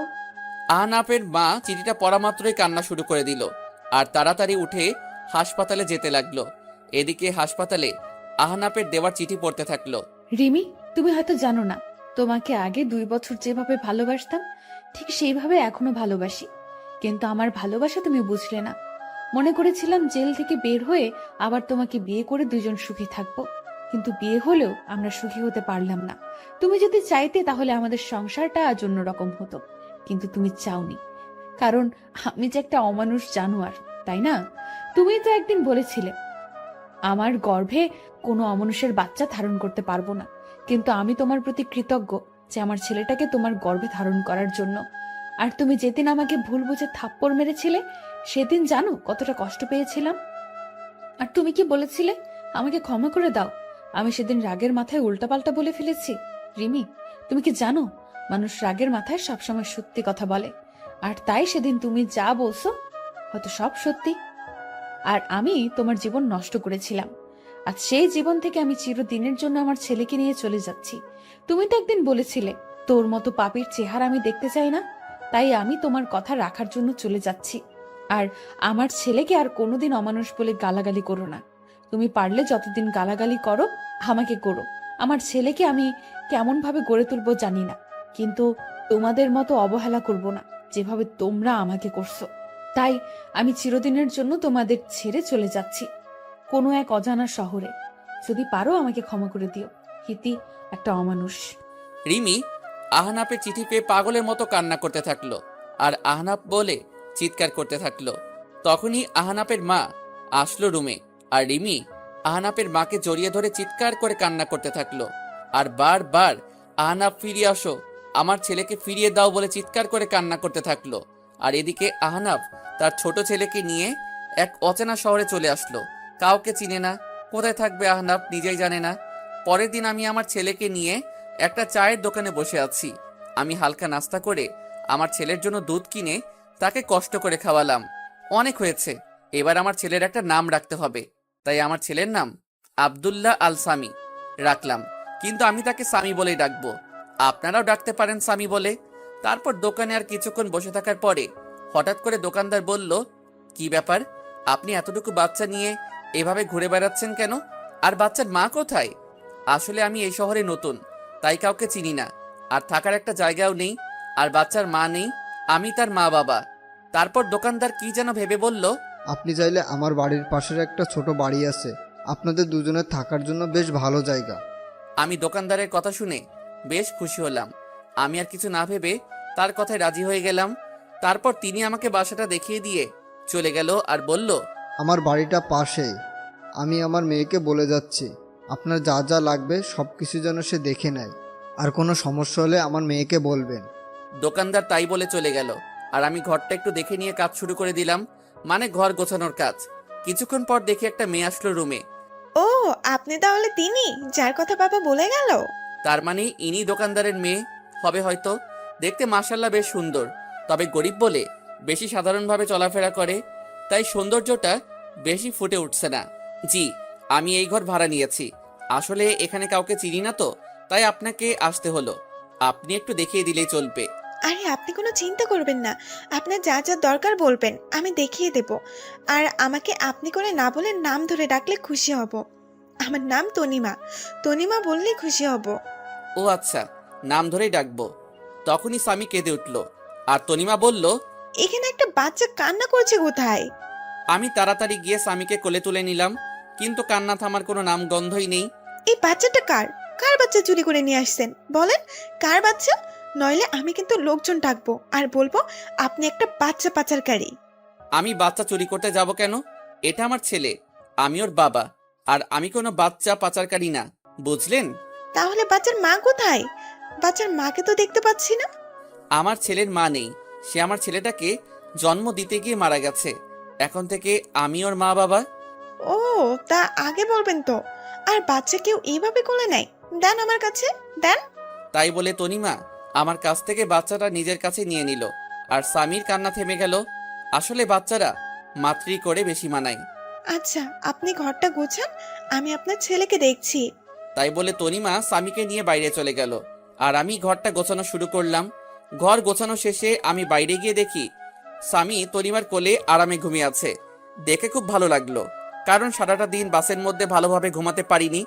দেন স্বামীকে আমার কাছে দেন, রুমে শুয়ে দিয়ে আসি। আপনার কাছে দিলে আবার ঘুম ভেঙে যাবে, আমি নিয়ে যাচ্ছি, চলেন। তারপর তনিমা স্বামীকে বিছানায় রেখে চলে আসবে, তখন বলল, আচ্ছা, আপনার নামটাই তো জানা হলো না। আমার নাম আহনাফ হাসান, আমাকে আহনাফ বলে ডাকলেই হবে। ও আচ্ছা, দুপুরে আমাদের বাসায় খাবেন। বাবা বলে গেছে যেন দুপুরে খাবার যেন আমাদের বাসায় খাই। আমি শুধু মাথা নাড়িয়ে ইশারা করে হ্যাঁ বললাম। তারপর আমি নিজের ঘরে চলে আসলাম আর কিছু টুকটাক কাজ করে নিলাম। আসার সময় কিছু টাকা নিয়ে এসেছিলাম, এখন আপাতত এই টাকা দিয়ে চলতে হবে, আর কিছুদিনের মধ্যে একটা চাকরি জোগাড় করতে হবে। কিন্তু আমি চাকরি করতে গেলে স্বামীকে কে দেখবে? তারপর আমি দুপুরের সময় বসে আছি, তখনই তনিমা আমার জন্য খাবার নিয়ে আসলো, আর স্বামীর জন্য ফিডারে করে দুধ নিয়ে আসলো। আপনি আবার কষ্ট করে নিয়ে আসলেন কেন? আমাকে বললে আমি গিয়ে নিয়ে আসতাম। তা কি করে হয়, আপনি তো আমাদের মেহমান, তাই আপনার ভালো মন্দ দেখার সব দায়িত্ব আমার। তারপর আমি তনিমার কাছ থেকে দুধের ফিডারটা নিয়ে স্বামীর দুধ খাওয়াতে যাব, তখন তনিমা বলল, এইসব কাজ আপনাদের না, এসব কাজ আমাদের, তাই আপনি খেয়ে নেন, আমি স্বামীকে দুধ খাওয়াচ্ছি। তারপর আমি দুপুরে খাবার খেতে লাগলাম, আর তনিমা স্বামীকে কোলে তুলে খুব যত্ন করে খাওয়াতে লাগলো। মনে হচ্ছে স্বামী তার মায়ের কোলে দুধ খাচ্ছে, আর তনিমা মনে হচ্ছে তার নিজের ছেলেকে কোলে তুলে যত্ন করে দুধ খাওয়াচ্ছে। এইভাবে চলছিল আমাদের দিনগুলি। এখন আমার থেকে তনিমা স্বামীকে বেশি খেয়াল করে, খুব আদর করে স্বামীকে। স্বামী যেন তার নিজের মাকে পেয়েছে। আর তনিমা আমাকেও বেশ কেয়ার করে। আর হ্যাঁ, তনিমার মা বেঁচে নেই। তনিমার বাবা সারাদিন চায়ের দোকানে কাজ করে, আর তনিমা সারাদিন স্বামীকে নিয়ে পড়ে থাকে। আমি কিছুদিন ধরে ভাবছি আমি একটা চাকরি করব, কারণ বাড়ি বসে থাকতে সবসময় ভালো লাগে না। আর এখন স্বামীকে নিয়ে বেশি চিন্তা করি না, কারণ স্বামী দেখাশোনা করার জন্য তনিমা আছে। কারণ আমার থেকে তনিমা স্বামীকে বেশি দেখাশোনা করে। প্রায় সবসময়ই আমি তনিমার কাছে থাকি, আর তনিমা কেমন যেন সবসময় আমাকে কেয়ার করে, সবসময় খোঁজ খবর নেয় কখন কোনটা লাগবে, সবকিছু তনিমা নিয়ে আসে। তারপর আমি কিছুদিনের মধ্যে একটা চাকরি পাই, আর পরশু চাকরিতে জয়েন করতে হবে। তনিমা শোনো, বলছি আমি একটা চাকরি পাইছি, আর ভাবছি চাকরিটা করব, কিন্তু স্বামীকে দেখে রাখবে কে? তাই তুমি যদি স্বামীকে একটু দেখে রাখতে। তো আমাকে বলছেন কেন? যান না, চাকরি করেন। আর এতদিন স্বামীকে মনে হয় অন্য কেউ দেখে রাখছে, যে আজ আমাকে বলছে যে দেখে রাখতে। এতদিন অন্য মানুষ দেখে রাখছে, আমি না হয় এখন দেখে রাখবো। আসলে আমি কথাটা ওভাবে বলতে চাইনি। আমার থেকে তো তুমি ওকে বেশি দেখাশোনা করো, তাই তোমাকে একটু বললাম। এখন তো আমি সে সকালে যাব, আর ফিরতে সন্ধ্যা হয়ে যাবে, তাই বললাম আর কি। আপনি কোনো চিন্তা করবেন না, স্বামীকে আমি ভালোভাবে দেখে রাখবো। আর স্বামী তো আমারই ছেলে, না কি? কি বললে? স্বামী তোমার ছেলে মানে? কই, কখন বললাম? আমি তো বলছি সে তো আমার ছেলের মতোই। ও ঠিক আছে। কিছুদিন ধরে দেখছি তনিমা কেমন যেন সব সময় মনে মনে কি সব বলে, আর কেমন সব সময় আর চোখে আমার দিকে তাকিয়ে থাকে। আমি বুঝতে পারছি তনিমা আমাকে ভালোবাসতে শুরু করেছে, কিন্তু এটা যে কোনোদিন সম্ভব না, কারণ আপনারা তো সবই জানেন, কিন্তু তনিমা তো আর জানে না। তবে আমি বুঝতে পারছি তনিমাকে ছাড়া স্বামী লালন পালন করা সম্ভব না। আর তনিমা কেমন যেন স্বামী নিজের ছেলের মতো দেখাশোনা করে। আর তনিমা মেয়েটা অনেক ভালো, কোনো অহংকার নেই তার মধ্যে। তারপর আমি অফিস জয়েন করলাম। তনিমা এখন আমাকে প্রতিদিন সকালে সবকিছু গুছিয়ে দেয়। সকালে উঠে নাস্তা তৈরি করে দেবে, তারপর সন্ধ্যার পর নিজের স্বামীর মতো করে রাতের খাবার নিয়ে অপেক্ষা করে। কিন্তু তনিমা যা ভাবছে তা কোনোদিন হবার নয়। তনিমাকে আমার সবকিছু বলতে হবে, নইলে পরে অনেক বড় সমস্যা হতে পারে। তাই ভাবলাম তনিমাকে সবকিছু বলে দেব। আমি সকালে অফিসে যাচ্ছি, তখন তনিমার বাবা আমাকে ডাক দিল। আমি তনিমার বাবার কাছে গিয়ে সালাম দিলাম। তনিমার বাবা সালামের উত্তর দিয়ে বলল যেন রাতে তাদের সাথে একসাথে রাতের খাবার খাই, আর কিছু কথা আছে, তাই রাতে এক জায়গায় কথাটা বলবে। আমি এত কিছু না ভেবে অফিসে চলে আসলাম। অফিস শেষে রাতে বাসায় ফিরলাম। ফ্রেশ হয়ে তনিমার বাবার সাথে একসাথে খেতে বসলাম। তখন তনিমার বাবা বলল, দেখো আনাব বাবা, তুমি যেদিন থেকে এখানে এসেছো তুমি দেখছো আমার মেয়েটা কেমন। আর আমার মেয়েটা তোমার ছেলেকে নিজের ছেলের মতো লালন পালন করে, তুমি তো সব জানো। আর আমার মা মরা মেয়েকে কোনোদিনই কষ্ট দেয়নি। আমি আমার মেয়ের কষ্ট হবে বলে আমি আর বিয়ে করিনি, তুমি তো সব জানো। আর স্বামীর জন্য একটা মা দরকার, আর তুমি কতদিন একা একা থাকবে। তাই বলছিলাম কি আমার মেয়েকে তুমি বিয়ে করে নাও বাবা। খুব টেনশন হয় বাবা, বৃদ্ধ হয়ে গেছি, কখন যে কি হয়ে যায় বলা যায় না। আমি তনিমার বাবা হিসেবে বলছি না, আমি তোমার ভালোর জন্যই বলছি। আঙ্কেল কি বলছেন এসব? আর আমি তনিমাকে কোনোদিন ওই চোখে দেখিনি। আর হ্যাঁ, তনিমা মেয়েটা অনেক ভালো, আমার ছেলেকে নিজের ছেলের মতো ভালোবাসে, আর আমারও খুব যত্ন নেয়। কিন্তু এটা সম্ভব না।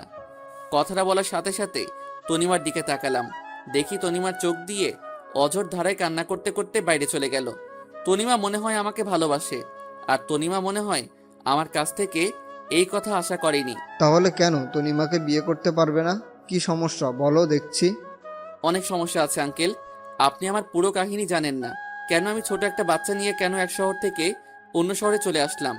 আমার একটা পুরনো অতীত আছে, আর সেই অতীত শুনলে আপনি আর আমার সাথে আপনার মেয়েকে বিয়ে দিবেন না। তোমার একটা অতীত আছে? কই, তুমি তো আমাকে আগে বলনি। তখন বলার মতো পরিস্থিতি ছিল না, তাই বলিনি। কিন্তু আপনাদের কাছ থেকে আর লুকাবো না, সব বলবো আজ। তারপর আমি তনিমাকে ডাকলাম, আর আমার অতীতের পুরো কাহিনী বলতে থাকলাম। তারপর আমি আমার পুরানো অতীত সব খুলে বললাম। দেখি তনিমা কান্না করতে করতে অন্য রুমে চলে গেল, আর তনিমার বাবা কোনো কথা না বলে চলে গেল। তারপর আমি নিজের রুমে চলে আসলাম। দেখি আমার ছেলেটা ঘুমিয়ে আছে। আজ মা বাবা আর রিমির কথা খুব মনে পড়ছে। এতদিনে হয়তো রিমি অন্য কারোর সাথে বিয়ে করেছে, কারণ রিমির কাছে তো আমি একটা খারাপ মানুষ ছিলাম। আর মা মনে হয় আমার উপর এখনো রেগে আছে। পুরনো কথা ভাবতে ভাবতে কখন যে স্বামীর পাশে ঘুমিয়ে পড়েছি নিজেই জানি না। পরের দিন সকালে উঠে ফ্রেশ হয়ে নিলাম, অফিসে যাওয়ার জন্য রেডি হচ্ছি। কিন্তু আজ তনিমা আমাকে নাস্তা করতে ডাকলো না। মনে হয় আমার উপর রেগে আছে। কিন্তু আমি অফিসে গেলে স্বামীর কি হবে?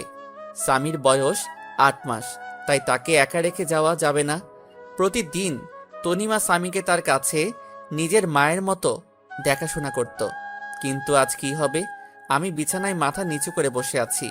তখনই তনিমা আসলো আর বলল, আপনি অফিসে চলে যান, আমি স্বামীকে দেখে রাখছি। আসলে কাল একটু দেরি করে ঘুমানোর জন্য সকালে উঠতে দেরি হয়ে গেল, তাই আপনার জন্য নাস্তা তৈরি করতে পারলাম না। কাল থেকে আবার তৈরি করে দেব। আমি তনিমার দিকে তাকিয়ে দেখি তনিমার চোখ মুখ ফুলে আছে, আর চোখ কিছুটা লাল হয়ে আছে। মনে হয় সারা রাত কান্না করেছে। তনিমা, আমাকে তুমি ক্ষমা করে দাও। তোমাদের কাছ থেকে আমার পুরনো অতীত লুকানোর জন্য যদি সেদিন সবকিছু বলে দিতাম, তাহলে আজ তোমাকে কষ্ট পেতে হতো না। কিন্তু কি করব বলো? আমি যে চাইলেও সবকিছু ভুলে যেতে পারবো না। আপনি কেন ক্ষমা চাইছেন? আর অন্যায় তো আমি করেছি। আমি আপনার সম্পর্কে সবকিছু না জেনে আপনাকে ভালোবেসেছি। আমি আর আপনাদের মধ্যে আসবো না, কিন্তু স্বামীকে আমার কাছ থেকে দূরে রাখবেন না। স্বামী আপনার ছেলে, আমি কোনোদিন ভাবিনি, সব সময় নিজের ছেলে মনে করে এসেছি। প্লিজ স্বামীকে আমার কাছ থেকে দূরে সরিয়ে দেবেন না। আমি তনিমার কথা চোখ দিয়ে টপটপ করে পানি পড়তে থাকলো। রিমির মধ্যে আর তনিমার মধ্যে কত পার্থক্য! রিমি নিজের সন্তানকে অমানুষ বলে, গালাগালি করে, আর তনিমা স্বামী কিছু না হওয়া সত্ত্বেও স্বামীর জন্য কত ভালোবাসা তার। আমি স্বামীর কাছে গিয়ে স্বামীর 2 গালে 2টা চুমু দিয়ে স্বামীকে তনিমার কোলে তুলে দিয়ে চলে আসলাম অফিসে। এভাবে চলতে থাকলো আমার একাকিত্ব জীবন। এখন স্বামী হাঁটতে শিখে গেছে, আর সব সময় তনিমার সাথে সব সময় দুষ্টামি করে। তনিমা এখন আর আমার উপর তেমন অধিকার দেখায় না। হয়তো তনিমা বুঝে গেছে যে পাওয়ার নাই তা নিয়ে ভেবে লাভ নাই। আর তনিমা স্বামীকে সব সময় কাছে রাখে, খুব আদর করে স্বামীকে। একদিন অফিস থেকে বাসায় আসলাম, তখন তনিমা স্বামীকে আমার কাছে দিতে আসলো। আজ স্বামী আমাকে মা ডেকেছে জানেন? তনিমা, তুমি সব জানো, আমার প্রতি ঘটে যাওয়া সব ঘটনা। আর আমি চাই না স্বামী আপনাকে মা বলে ডাকুক, কারণ আপনি তো আর সারা জীবন আর স্বামীকে দেখাশোনা করবেন না। আজ না হয় কাল তোমার বিয়ে হয়ে যাবে, তখন আমি চাই না স্বামী তার মায়ের জন্য কান্না করুক। তাই তুমি ভবিষ্যতের কথা চিন্তা করে এখন মানিয়ে নিলে খুশি হতাম। আমি বুঝতে পারছি, আমি চেষ্টা করব। এভাবে চলে গেল আরো 2 বছর। এখন স্বামী ভালোভাবে কথা বলতে পারে। স্বামী এখন আমাকে আব্বু বলে ডাকে। যেদিন স্বামী আমাকে আব্বু বলে ডেকেছিল, সেদিন যে কত খুশি হয়েছিলাম তা ভাষায় প্রকাশ করা যাবে না। আর এখন স্বামী তনিমাকে আন্টি বলে ডাকে। আমি জানি এসব তনিমা শিখিয়ে দিছে। এভাবে আরো কিছুদিন যাওয়ার পর তনিমা এসে বলল, বাবা আমার বিয়ে ঠিক করে ফেলেছে, কিন্তু সে স্বামীকে ছাড়া থাকতে পারবে না বলে অজরধারায় কান্না করতে থাকলো। আমি কি বলে তনিমাকে সান্ত্বনা দেব কিছু খুঁজে পাচ্ছি না, কারণ সেই ছোট থেকে স্বামী কোলে তুলে নিজের হাতে খাইয়ে বড় করেছে। সবাই কষ্ট হওয়ার কথা, কিন্তু বাস্তবটাকে মেনে নিতে হবে, নইলে পরে অনেক সমস্যার মধ্যে পড়তে হবে। কিছুদিনের মধ্যে তনিমার বিয়ে হয়ে গেল। এই কয়দিন স্বামীকে সবসময় কাছে নিয়ে রাখতাম, কারণ স্বামী এখনো ছোট। তাই কিছুদিন তনিমার থেকে দূরে রাখলে স্বামী হয়তো তনিমাকে আস্তে আস্তে ভুলে যাবে। তনিমা বিয়ের দিন স্বামীকে জড়িয়ে ধরে অনেক কান্না করেছিল, যেন মা তার ছেলেকে চিরদিনের জন্য ছেড়ে চলে যাচ্ছে। তনিমার কান্না দেখে আমারও খুব কান্না পাচ্ছিল। তারপর তনিমার বিয়ে হয়ে গেল। কিছুদিন স্বামী কান্না করছিল তনিমা না দেখতে পেয়ে, কিন্তু স্বামী ছোট, সে কারণে কিছুদিন পর আর কান্না করে না। এখন স্বামীকে আমার সাথে আমার অফিসে নিয়ে যাই। অফিসের সবাই স্বামীকে অনেক ভালোবাসে, সবাই স্বামীকে দেখে রাখে, সবাই স্বামীকে আদর করে। কিছুদিন পর অফিস থেকে জানালো আমার ট্রান্সফার করা হয়েছে, আর এখন আমার অফিস ঢাকাতে পোস্টিং করা হয়েছে। আমিও সবকিছু মেনে নিলাম। তনিমার বাবার কাছ থেকে বিদায় নিয়ে ঢাকাতে চলে আসলাম। তবে ঢাকাতে আসার আগে তনিমা কিভাবে খবর পেয়েছিল আমরা একেবারের জন্য ঢাকায় চলে যাচ্ছি। সেদিন তনিমা এসে সামিকে কোলে তুলে অনেক আদর করে আর বলে মাঝে যেন তার সাথে দেখা করি। তারপর আমরা ঢাকায় চলে আসি। তারপর দেখতে দেখতে আরো 2টা বছর চলে গেল। এখন সামিকে একটা স্কুলে ভর্তি করিয়ে দিছি। আমি অফিসে যাওয়ার সময় সামিকে স্কুলে দিয়ে আসি, আর স্কুল শেষে সামিকে আমার অফিসে নিয়ে আসি। তারপর অফিস শেষে দুজন বাসায় চলে আসি। একদিন সামি বলল, আব্বু আব্বু তুমি জানো, স্কুলে আমার সব বন্ধুরা তাদের আম্মুর সাথে যায়, তাদের আম্মু তাদের কত ভালোবাসে, কিন্তু আমার আম্মু নেই কেন? ও আব্বু, বলো আব্বু, আমার আম্মু কোথায়? আমি সামির কথা শুনে অনেক অনেক বেশি অবাক হলাম, কারণ এই 5 বছরে আমি একদিনও তার মায়ের কথা জিজ্ঞাসা করিনি। তাহলে আজ কেন তার মায়ের কথা জিজ্ঞাসা করলো? মনে হয় স্কুলে তার বন্ধুদের মায়ের সাথে আসতে দেখে সামিরও তার মায়ের কথা মনে পড়ছে। বাবা, তোমার আম্মু আমাদের উপর রেগে আছে, তাই আমাদের কাছে থাকে না। তোমার আম্মু আমাদের ছেড়ে দূরে কোথাও চলে গেছে। আব্বু আমাদের উপর কি কারণে রাগ করেছে? আমি কি ছোটবেলায় খুব দুষ্টুমি করতাম আম্মুর সাথে? না বাবা, তোমার আম্মু আমার উপর রেগে চলে গেছে। তোমার আম্মু ভালো না। আমার পিচ্চি বাবুটার কষ্ট বোঝে না, তাই তোমার আম্মু ভালো না। আব্বু তুমি কি বলেছিলে যে আম্মু রাগ করে চলে গেছে? আমার একটা রাজকুমারের খুব দরকার ছিল, কিন্তু তোমার আম্মু আমাকে দিতে রাজি ছিল না, তাই তোমার আম্মু রাগ করে চলে গেছে। আব্বু তাহলে তোমার আব্বু আম্মু কোথায়? তারা কেন আমাদের সাথে থাকে না? আমার আম্মু আব্বু আমাকে খুব ভালোবাসতো। ঠিক আমি যেভাবে তোমাকে আদর করি, ঠিক সেভাবে আমাকেও আদর করতো। তাহলে তোমার আম্মু আব্বু কোথায়? আমি তো আমার আব্বুর সাথে থাকি, তুমি কেন তোমার আব্বুর সাথে থাকো না? তোমার আম্মুর জন্য আমার আম্মু আব্বু আমার উপর রেগে চলে গেছে। তাহলে আমার আম্মুর কাছে কোনোদিন যাব না। কেন যাবে না? তুমি তোমার আম্মুর কাছে, তুমি তো এইমাত্র বললে আমি আম্মুর কাছে যাব। না যাব না, আম্মু খুব খারাপ, অনেক পচা। আমার আম্মুর জন্য তোমার আম্মু আব্বু তোমার উপর রাগ করে চলে গেছে। পরে যদি আম্মুর জন্য তুমি যদি আমার উপর রেগে আমাকে ছেড়ে চলে যাও? না বাবা, তোমাকে ছেড়ে আমি কোথাও যাব না। উম্মা। আব্বু আমি তোমার আম্মুর আব্বুর কাছে যাব। কেন? তুমি আমার আম্মু আব্বুর কাছে যাবে কেন? আমি তোমার আম্মু আব্বুর কাছে গিয়ে মাপ চাইবো, যেন আমার আব্বুর ওপর যেন আর রেগে না থাকে। না বাবা, তারা তোমার কথা শুনবে না। আমার উপর আমার আম্মু অনেক রেগে আছে। না আব্বু, আমি যাব আর তোমার আম্মুর কাছে পা জড়ি ধরে মাপ চাইবো, যেন তোমাকে মাপ করে দেয়। আচ্ছা বাবা, তোমার পরীক্ষা শেষ হলে নিয়ে যাব। ঠিক আছে বাবা। ঠিক আছে আব্বু। তাই বলে স্বামী শুয়ে পড়ল, আর আমি ভাবতে থাকলাম আমাকেও অনেক মা বাবাকে দেখতে ইচ্ছে করছে। অনেকদিন মা বাবাকে দেখিনি, তাই স্বামীর পরীক্ষা শেষ হলে কিছুদিনের জন্য আবার সেই নিজের চিরচেনা শহর যশোরে যাব। এতদিনে মনে হয় রিমি আর একটা বিয়ে করে স্বামীর সাথে সুখে শান্তিতে সংসার করছে। রিমি সুখে থাকলেই ভালো, আমি আর কারো প্রতি মায়া জন্মাতে দেব না। এক রিমিকে ভালোবেসে আমার জীবনটা শেষ করে দিয়েছে, আমার মা বাবার কাছ থেকে আলাদা করে দিছে। আমি আর আমার ছেলের মাঝখানে অন্য কাউকে আসতে দেব না। তারপর পুরোনো কথা ভাবতে ভাবতে কখন যে ঘুমিয়ে পড়েছি ঠিক খেয়াল নেই। তারপর সকালে ফ্রেশ হয়ে স্বামীকে তৈরি করে স্বামীর স্কুলে নামিয়ে দিয়ে আমি অফিসে চলে আসলাম। এইভাবে দেখতে দেখতে স্বামীর পরীক্ষা শেষ হয়ে গেল, আর আমারও অফিস কিছুদিনের জন্য ছুটি নিয়ে আমার নিজের শহরে যাওয়ার জন্য ব্যাগপত্র গুছিয়ে নিলাম। পরের দিন রাত 12টার সময় ঢাকা টু যশোর 2টা টিকিট কিনে বাসে উঠে পড়লাম। আজ 5 বছর পর নিজের শহরে যাচ্ছি। মনের মধ্যে কেমন অন্যরকম একটা ভয় কাজ করছে। দীর্ঘ 6 ঘন্টা জার্নি করার পরে নিজের শহরে পৌঁছালাম। খুব ভালো লাগছে। অনেক দিন পর নিজের শহরে আসলাম। অনেক স্মৃতি জড়িয়ে আছে এই শহরের সাথে। তারপর একটা সিএনজি নিয়ে নিজের বাড়ির দিকে রওনা হলাম। 30 মিনিট পর আমার বাসার সামনে আসলাম। বাড়িটা এখনো আগের মতো রয়েছে। এবারও মনে হয় বাড়িতে চুনকাম করা হয়নি। আমি দরজার সামনে দাঁড়িয়ে কলিং বেল বাজালাম।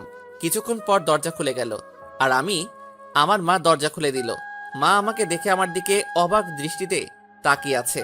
মা আমাকে দেখে অঝোর ধারায় কান্না করে দিল, আর আমাকে জড়িয়ে ধরে হাউমাউ করে কান্না করছে। আমিও 5 বছর পর মাকে দেখে আমিও কান্না করে দিলাম। আব্বু তুমি কান্না করছো কেন? আর ইনি কি তোমার আম্মু? হঠাৎ করে স্বামী ডাকে আমাদের হুঁশ ফিরল। মা আমাকে ছেড়ে দিয়ে বলল, আমার দাদু ভাই। আমি মাথা ঝাঁকিয়ে ইশারা করে বললাম, হ্যাঁ।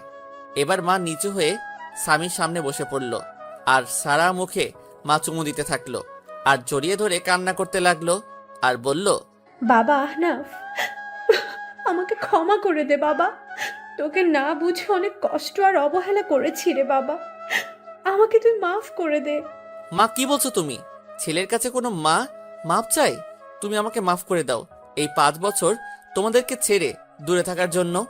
তুমি কাঁদছো কেন আব্বুর আম্মু? তুমি আমার আব্বুর উপর এখনো রেগে আছো? আমার আব্বুকে তুমি মাফ করে দাও। না দাদু ভাই, তোমার আব্বুর উপর আমার কোনো রাগ নেই, তবে অনেক অভিমান রয়েছে। 5 বছর আমার কথা তার একবারও মনে পড়েনি। খুব অভিমান তোমার আব্বুর উপর। আমার উপরে কি রাগ আর অভিমান করে আছো তুমি? যদি রাগ থাকে তাহলে আব্বুর মতো আমাকেও মাফ করে দাও। না দাদু ভাই, তোমার উপর কোনো রাগ বা অভিমান নেই। তুমি তো আমার সোনা দাদু ভাই। তাহলে আজ থেকে আমি তোমাকে কি বলে ডাকবো? আমাকে দাদু ভাই বলে ডাকবে, কেমন? আচ্ছা দাদু ভাই, তাই বলবো। তারপর আমরা বাসার ভিতরে ঢুকে গেলাম। বাসাটা ঠিক আগের মতোই আছে, কিছু পরিবর্তন হয়নি, শুধু অবহেলাটা নেই। তারপর ব্যাগপত্র নিয়ে আমি আর স্বামী উপরে উঠে রুমে প্রবেশ করলাম। আর তখন আমি বেশ অবাক হলাম, মানে প্রচণ্ড অবাক হলাম, কারণ আমি কোনোদিন ভাবতে পারিনি রিমি এখানে থাকবে। হ্যাঁ, রিমি দেখি বিছানায় বসে আছে। অন্যদিকে ফিরে আমরা এসেছি হয়তো এখনো জানে না, কিন্তু রিমি এই বাড়িতে কেন? রিমিকে তো আমি মুক্ত করে দিয়েছি, তাহলে রিমি কেন এখনো এই বাড়িতে পড়ে আছে? আব্বু চলো, দাঁড়িয়ে পড়লে কেন? স্বামীর কথা শুনে রিমি আমাদের দিকে ফিরল। আমাদেরকে দেখে রিমির সাথে সাথে বিছানা থেকে লাফ দিয়ে নেমে পড়ল, আর অবাক করা দৃষ্টিতে তাকিয়ে আছে আমাদের দিকে। রিমি আমার থেকে অনেক চেঞ্জ হয়ে গেছে, অনেক শুকিয়ে গেছে আর পাতলা হয়ে গেছে। রিমি কিছু বলছে না, চোখের পানি টলমল করছে। রিমি এবার দৌড়িয়ে এসে আমাকে জড়িয়ে ধরলো আর চিৎকার করে কান্না করতে থাকলো। রিমি আমাকে জড়িয়ে ধরে জোরে জোরে কান্না করছে, আর আমার গালে হাত দিয়ে আমার কপালে 2 গালে দাড়িতে পাগলের মতো চুমু খেতে লাগলো, আর শক্ত করে জড়িয়ে ধরে আছে। কোথায় ছিলে তুমি এই 5 বছর? তুমি চলে যাওয়ার পর তোমাকে আমি পাগলের মতো খুঁজেছি। জানো, তুমি চলে যাওয়ার পরে আমি পাগলের মতন হয়ে গেছিলাম। তোমাকে অবহেলা করতে করতে কখন যে ভালোবেসে ফেলেছিলাম নিজেই জানি না। কিন্তু আমাকে কি না বলতে দিয়ে আমাকে ছেড়ে চলে গেলে? খুব ভালোবাসি তোমাকে, প্লিজ আমাকে আর ছেড়ে চলে যেও না। আমি রিমিকে এক ঝটকায় সরিয়ে দিলাম আর বললাম, কে আপনি? আর আমাকে এভাবে জড়িয়ে ধরে কান্না করছেন কেন? আর কি সব ভালোবাসার কথা বলছেন? আমি কাউকে ভালোবাসতাম, এখন আর কাউকে ভালোবাসি না। রিমি আমার কথা শুনে যেন মনে হলো রিমির মাথায় যেন আকাশ ভেঙে পড়ল। রিমি আমার দিকে করুণ দৃষ্টিতে তাকিয়ে আছে। প্লিজ আহনাফ, আমাকে মাফ করে দাও। আমি তোমাকে ছাড়া বাঁচতে পারবো না। আমাকে আর কষ্ট দিও না। তোমার দেওয়া কষ্ট আমি আর সহ্য করতে পারছি না। প্রতিদিন রাতে তোমার কথা ভেবে অনেক কষ্ট করতাম, অনেক কান্না করতাম। তুমি আসবে বলে প্রতিদিন তোমার পথের দিকে চেয়ে থাকতাম।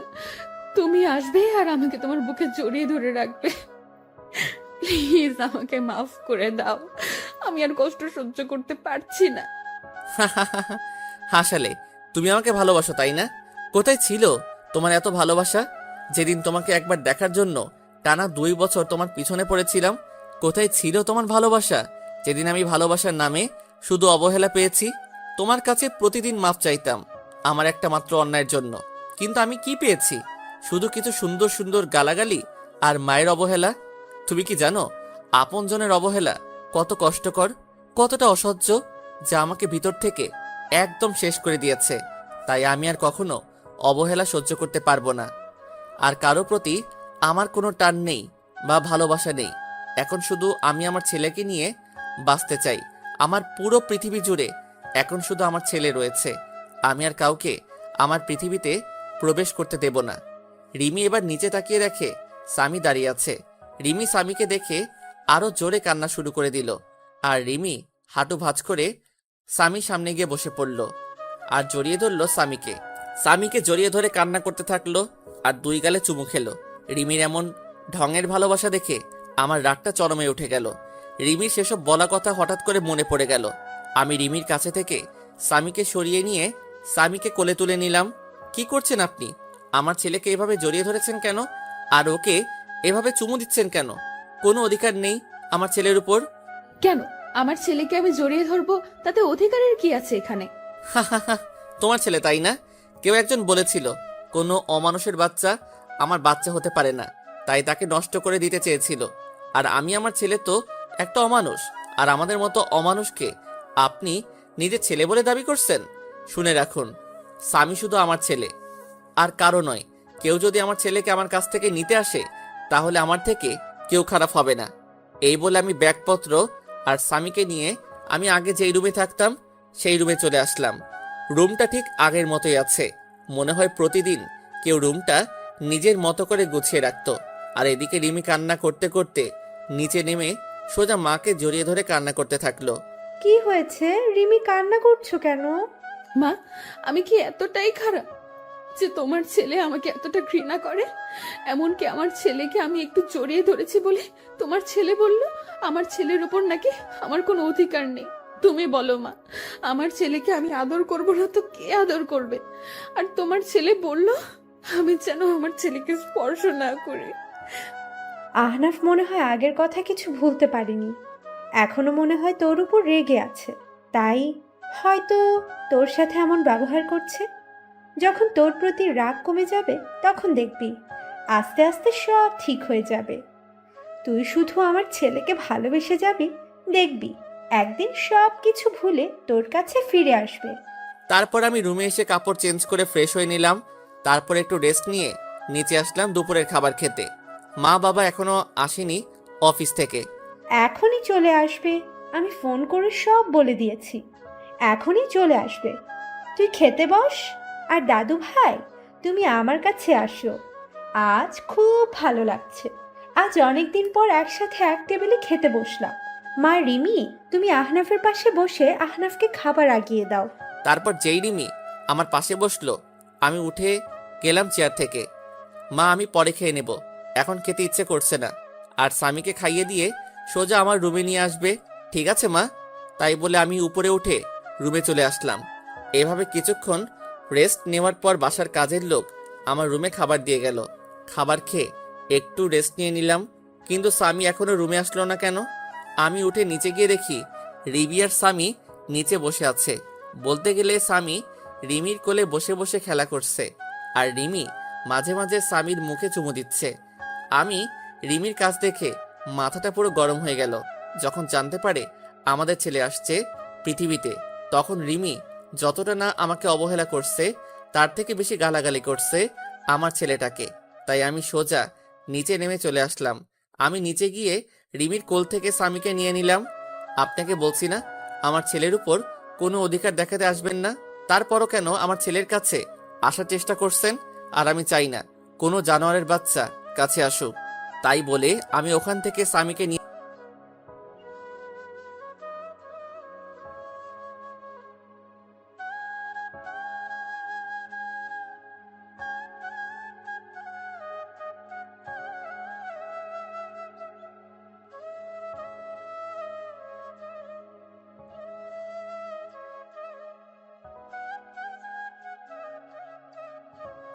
বাবাকে রুমে নিয়ে গেলাম।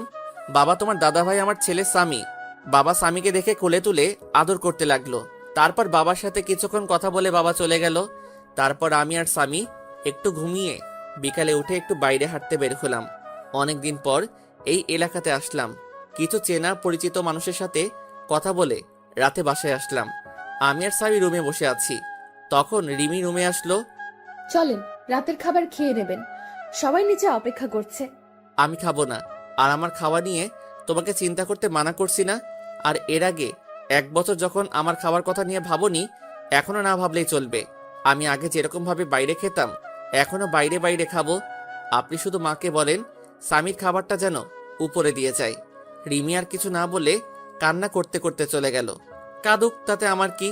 আমিও অনেক কান্না করেছি, কেউ দেখেনি আমার কান্না। কিছুক্ষণ পর মা রুমে আসলো। বাবা আহনাফ, তুই কি এখনো আমাদের উপর রাগ করে আছিস বাবা? যদি এখনো রাগ করে থাকিস তাহলে মাফ করে দে বাবা। আমরা সবাই নিজেদের ভুল বুঝতে পেরেছি। চল বাবা, একসাথে খেয়ে নিই। না মা, আমার কিছু খেতে ইচ্ছে করছে না। আর তাছাড়া আমার বাইরের খাবার খেয়ে অভ্যাস হয়ে গেছে, তাই বাসার খাবার না খেলেও চলবে। তুমি স্বামীকে নিয়ে খাইয়ে দাও, আমি রুমে বসে আছি। মা আর কোনো কথা না বলে স্বামীকে নিয়ে চলে গেল। যাওয়ার সময় দেখলাম মায়ের চোখে হালকা পানি টলমল করছে। খুব কষ্ট হলো মায়ের চোখে পানি দেখে। মা কোনো দোষ করেনি, রিমির জন্যই তো মা আমাকে অবহেলা করত। না, মাকে আর কষ্ট দেব না। তারপর কিছুক্ষণ পর দেখি রিমি স্বামীকে দিয়ে গেল, আর আমি স্বামীকে বিছানায় বসিয়ে রুমের দরজা বন্ধ করে দিলাম। রিমির চোখে পানি দেখলাম, কাঁদলে কাঁদুক, তাতে আমার কিছু করার নেই। বিছানায় শুয়ে শুয়ে ভাবছি, রিমি আমাকে আগে দু চোখে দেখতে পারতো না, আর এখন কেমন দৃষ্টিতে তাকিয়ে থাকে। রিমির চোখে এখন আমার জন্য অন্য কিছু দেখি। হয়তো আমার অনুপস্থিতিতে আমাকে ভালোবেসে ফেলছে। কিন্তু রিমির উপর যে এখন আমার কোনো রকম ফিলিংস কাজ করে না। 5 বছর আগের কথা মনে পড়লে ভীষণ রাগ আর কষ্ট হয় খুব। পুরনো কথা ভাবতে ভাবতে কখন যে ঘুমিয়ে গেছি নিজেই জানি না। পরের দিন সকালে ঘুম থেকে উঠে দেখি স্বামী বিছানায় নেই। আমি তাড়াতাড়ি বিছানা থেকে উঠে চোখ মুছতে মুছতে নিচে এসে দেখি স্বামীকে সুন্দর পোশাক পরিয়ে নিজের কোলে তুলে খুব সুন্দর করে নিজের হাতে খাইয়ে দিচ্ছে, আর তারা কথা বলছে। বাবা, তোমার এতদিন মায়ের কথা মনে পড়েনি? খুব মনে পড়তো আম্মু।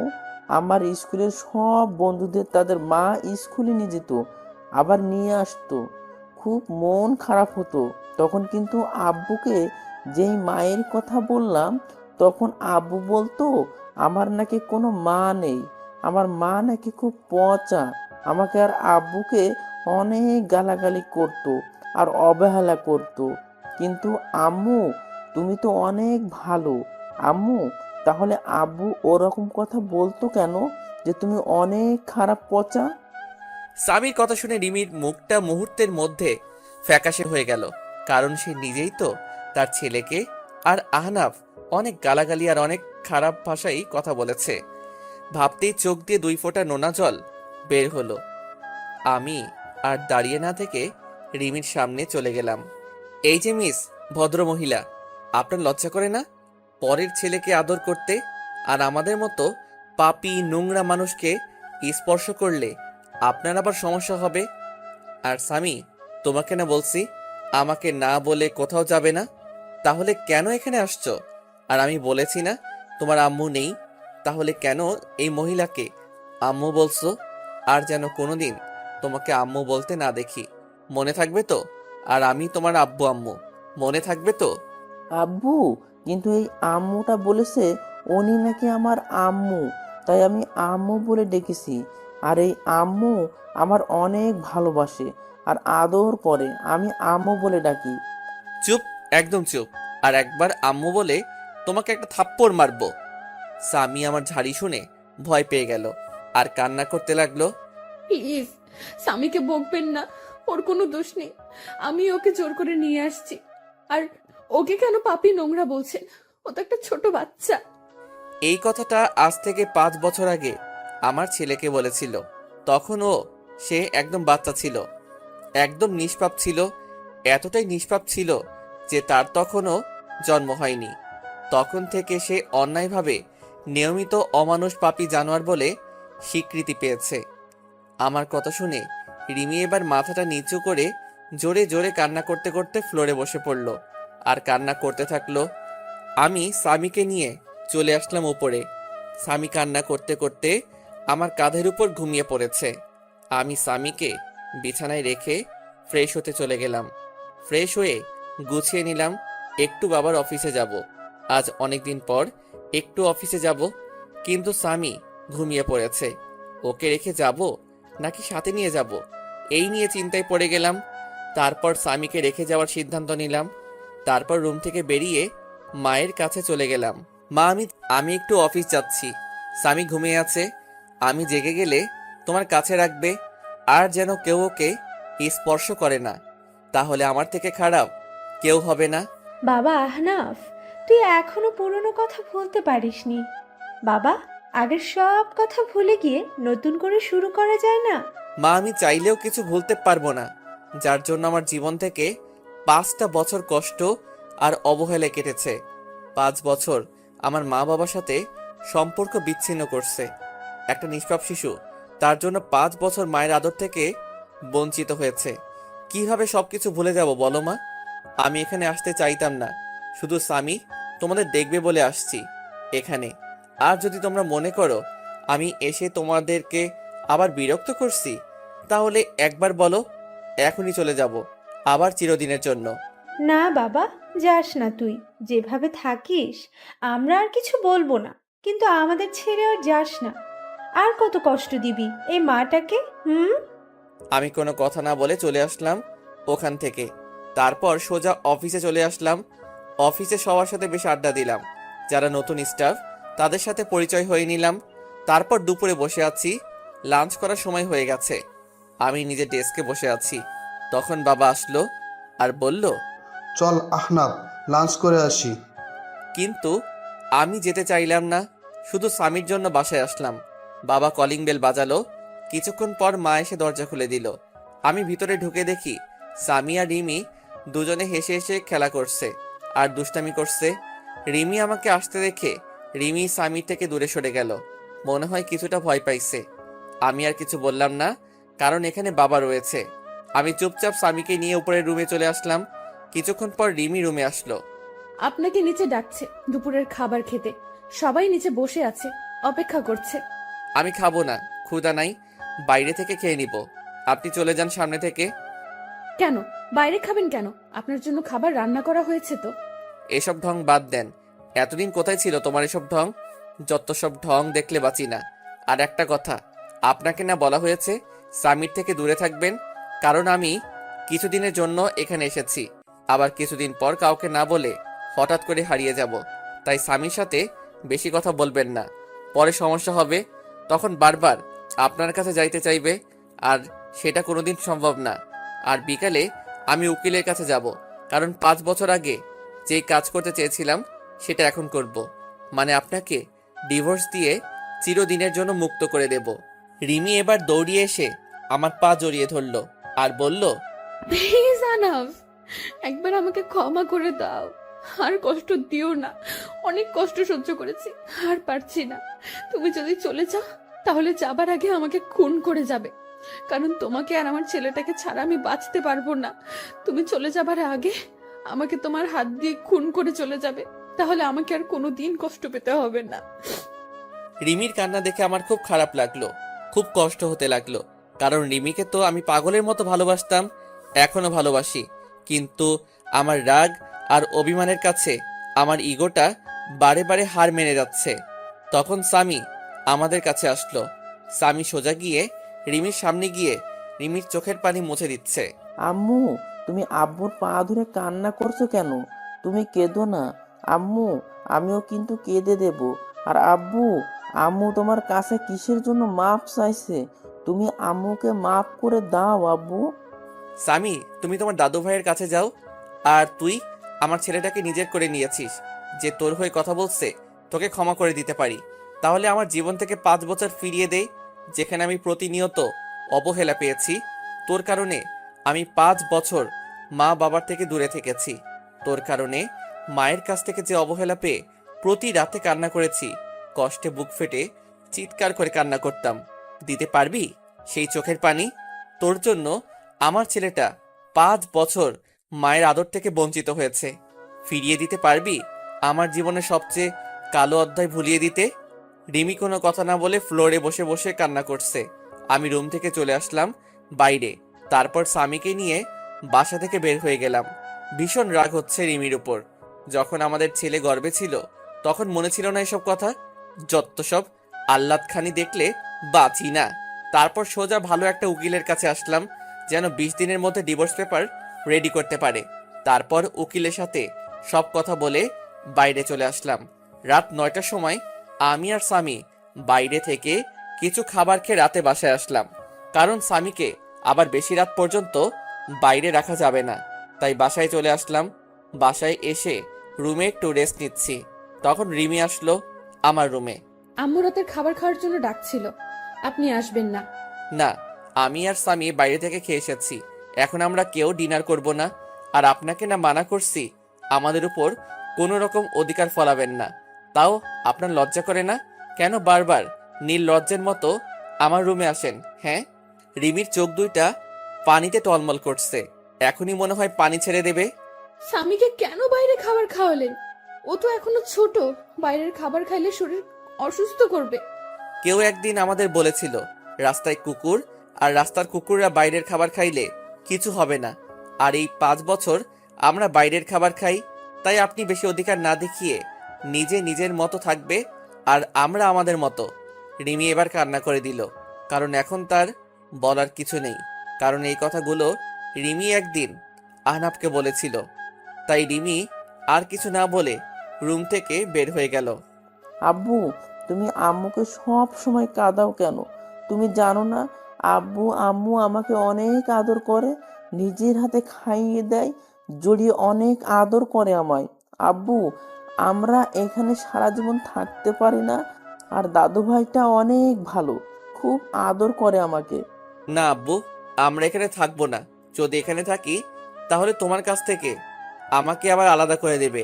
আর তুমি কি চাও বাবা যে আমি তোমার কাছ থেকে দূরে সরে যাই? না আব্বু, তুমি আমাকে রেখে চলে যেও না, আমি তোমার কাছেই থাকবো। কিন্তু আমরা যে কদিন এখানে আসি সে কয়দিনে আমি আম্মুর কাছে একটু আদর পেয়ে নিই। আমি স্বামীর কথা ভেবে কি বলবো কিছু বুঝতে পারছি না। কি করব? ছোট বাচ্চা একটা, কোনোদিন মায়ের আদর পাইনি, এখন তাও আমি তার আদর থেকে দূরে সরিয়ে দিচ্ছি? না বাবা, তুমি যত ইচ্ছা তোমার আম্মুর কাছে যেতে পারো, কিন্তু আমরা এখান থেকে চলে যাওয়ার পর কিন্তু আম্মুর জন্য কান্না করতে পারবো না। আচ্ছা, মনে থাকবে আব্বু। তাই বলে স্বামী এক দৌড়ে নিচে চলে আসে আর তার মায়ের কোলে উঠে পড়ে জড়িয়ে ধরে। কি হলো? আমার বাবাটা আজ আমার কাছে? কি ব্যাপার? তোমার আব্বু দেখলে যে আমাকে খুব বকবে। না আম্মু, আব্বু বকবে না, আব্বুই তো তোমার কাছে আসতে বললো, আর তোমার কাছে থেকে যেন আদরগুলো নিয়ে নি। স্বামীর কথা শুনে রিমি স্বামীকে জড়িয়ে ধরে বেশ কয়েকটা চুমু দিল। আমাকে একটু তোমার হাতে খাইয়ে দেবা? তুমি যখন খাইয়ে দাও তখন আমার খুব ভালো লাগে জানো। রিমি আর কিছু বলল না। কান্না করতে করতে এক প্লেট খাবার নিয়ে এসে খুব যত্ন করে খাইয়ে দিল। তারপর খাওয়া শেষে রিমি স্বামীকে আহনাপের রুমে দিয়ে আসতে গেল। ধন্যবাদ আপনাকে। হঠাৎ কিসের জন্য ধন্যবাদ বলছেন? এই যে স্বামীকে আমার কাছে পাঠালেন তাই। আমার কোনো ইচ্ছা নেই আমার ছেলেকে আপনার কাছে পাঠাবো। স্বামী জেদ ধরেছিল, আর আমরা আর 20 দিন এখানে আছি। তাই স্বামী যেন সব সময় হাসি খুশি থাকে, সেজন্য আপনার কাছে পাঠাইছি। আপনি যে আবার অন্য কিছু ভাববেন না। আর 20 দিন পর আমরা আবার চলে যাব। আর আমি উকিলের কাছে গিয়েছিলাম, বলছে 20 দিনের মধ্যে ডিভোর্স পেপার রেডি হয়ে যাবে। প্লিজ, আপনি চলে যাবেন না। আমি স্বামীকে ছাড়া থাকতে পারবো না। দরকার হলে আমি স্বামীর আশেপাশে যাব না, তবু আপনি চলে যাবেন না।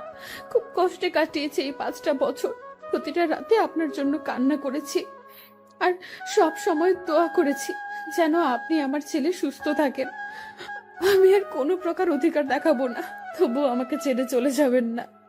আমি আর কোনো কথা না বলে ছাদে চলে আসলাম। এসে রিমির বলা কথাগুলো ভাবছি আর সিগারেট টানছি। তারপর রুমে এসে দেখি স্বামী ঘুমিয়ে পড়েছে। রিমি স্বামী পাশে শুয়ে স্বামীর মাথায় হাত বুলিয়ে দিচ্ছে। আমি রুমে আসার পরই রিমি বিছানা থেকে দাঁড়িয়ে গেল। এখন যাও, অনেক রাত হয়ে গেছে, ঘুমিয়ে পড়ো। আমি কি আজ স্বামীর পাশে ঘুমাতে পারি? প্লিজ মানা করবেন না। আপনি তো আমাকে ছেড়ে চলে যাবেন, শুধু এই কয়টা দিন আমাকে থাকতে দিন স্বামীর পাশে। আর তারপরে হয়তো আর কোনোদিন থাকা হবে না। যেখানে নিজের ছেলেকে আদর করতে পারমিশন নিতে হয়, সে জীবন রেখে আর লাভ নেই। কি বলছেন? আমি তো একটা জানোয়ার, আর জানোয়ারের সাথে রাতে থাকতে পারবেন যদি আপনার দুর্বলতার সুযোগ নেই? আর আপনিই তো একদিন বলেছিলেন আমাকে। ইস, পুরোনো কথা বলবেন না। খুব কষ্ট হয় পুরোনো কথা মনে করলে, যা আমার মনটাকে তিলে তিলে শেষ করে দিয়েছে। আপনার কোনো সমস্যা না হলে থাকতে পারেন। রিমি স্বামীর পাশে শুয়ে পড়ল, আর আমি সোফায় শুতে যাব। তখন আপনি সোফায় শুতে যাচ্ছেন কেন? বিছানায় আসেন। বিছানায় ঘুমালে আবার আমাদের মতো অমানুষ নিজেকে কন্ট্রোল করতে পারবো না। তার থেকে আপনি বিছানায় ঘুমান, আমি সোফায় ঘুমাই। রিমি কিছু না বলে বিছানায় ঘুমিয়ে পড়ল। রিমির খুব কষ্ট হচ্ছে। এতদিন আহনাফের জন্য অপেক্ষা করলো, যে আহনাফকে ভালোবেসে আবার সুখে শান্তিতে সংসার করবে। কিন্তু আহনাফ তার রাগ আর অভিমানের কাছে হার মেনে গেল। এদিকে আহনাফ ভাবছে রিমি এখন আর আগের মতো নেই। রিমি অনেক চেঞ্জ হয়ে গেছে। সব সময় আমার পাশে থাকতে চাই, কিন্তু আমি আসতে দেই না। রিমি মনে হয় আমাকে ভালোবাসে, অনেক ভালোবাসে হয়তো। পরের দিন আমার একটু তাড়াতাড়ি ঘুমটা ভেঙে গেল। আমি বিছানার দিকে তাকিয়ে দেখি স্বামী রিমিকে জড়িয়ে ধরে ঘুমিয়ে আছে। রিমির চোখ দুটো ফুলে আছে, মনে হয় সারা রাত কান্না করেছে। চুলগুলো এলোমেলোভাবে রিমির মুখের উপর আছে। খুব মায়াবী লাগছে রিমিকে। আর স্বামী যেন মনে হয় সব থেকে বেশি খুশি, কারণ স্বামী তার মায়ের বুকে পরম যত্নে ঘুমিয়ে আছে। খুব ভালো লাগছে দেখে মা ছেলের ঘুমন্ত চেহারা। আমি বাথরুমে ঢুকলাম ফ্রেশ হয়ে এসে দেখি স্বামী আর রিমি দুজনে দুষ্টামি করছে।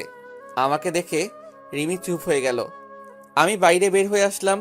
বাইরে থেকে হালকা নাস্তা করে বাসায় চলে আসলাম। বাসায় এসে দেখি রিমি, মা আর স্বামী তিনজনে বসে বেশ আড্ডা দিচ্ছে।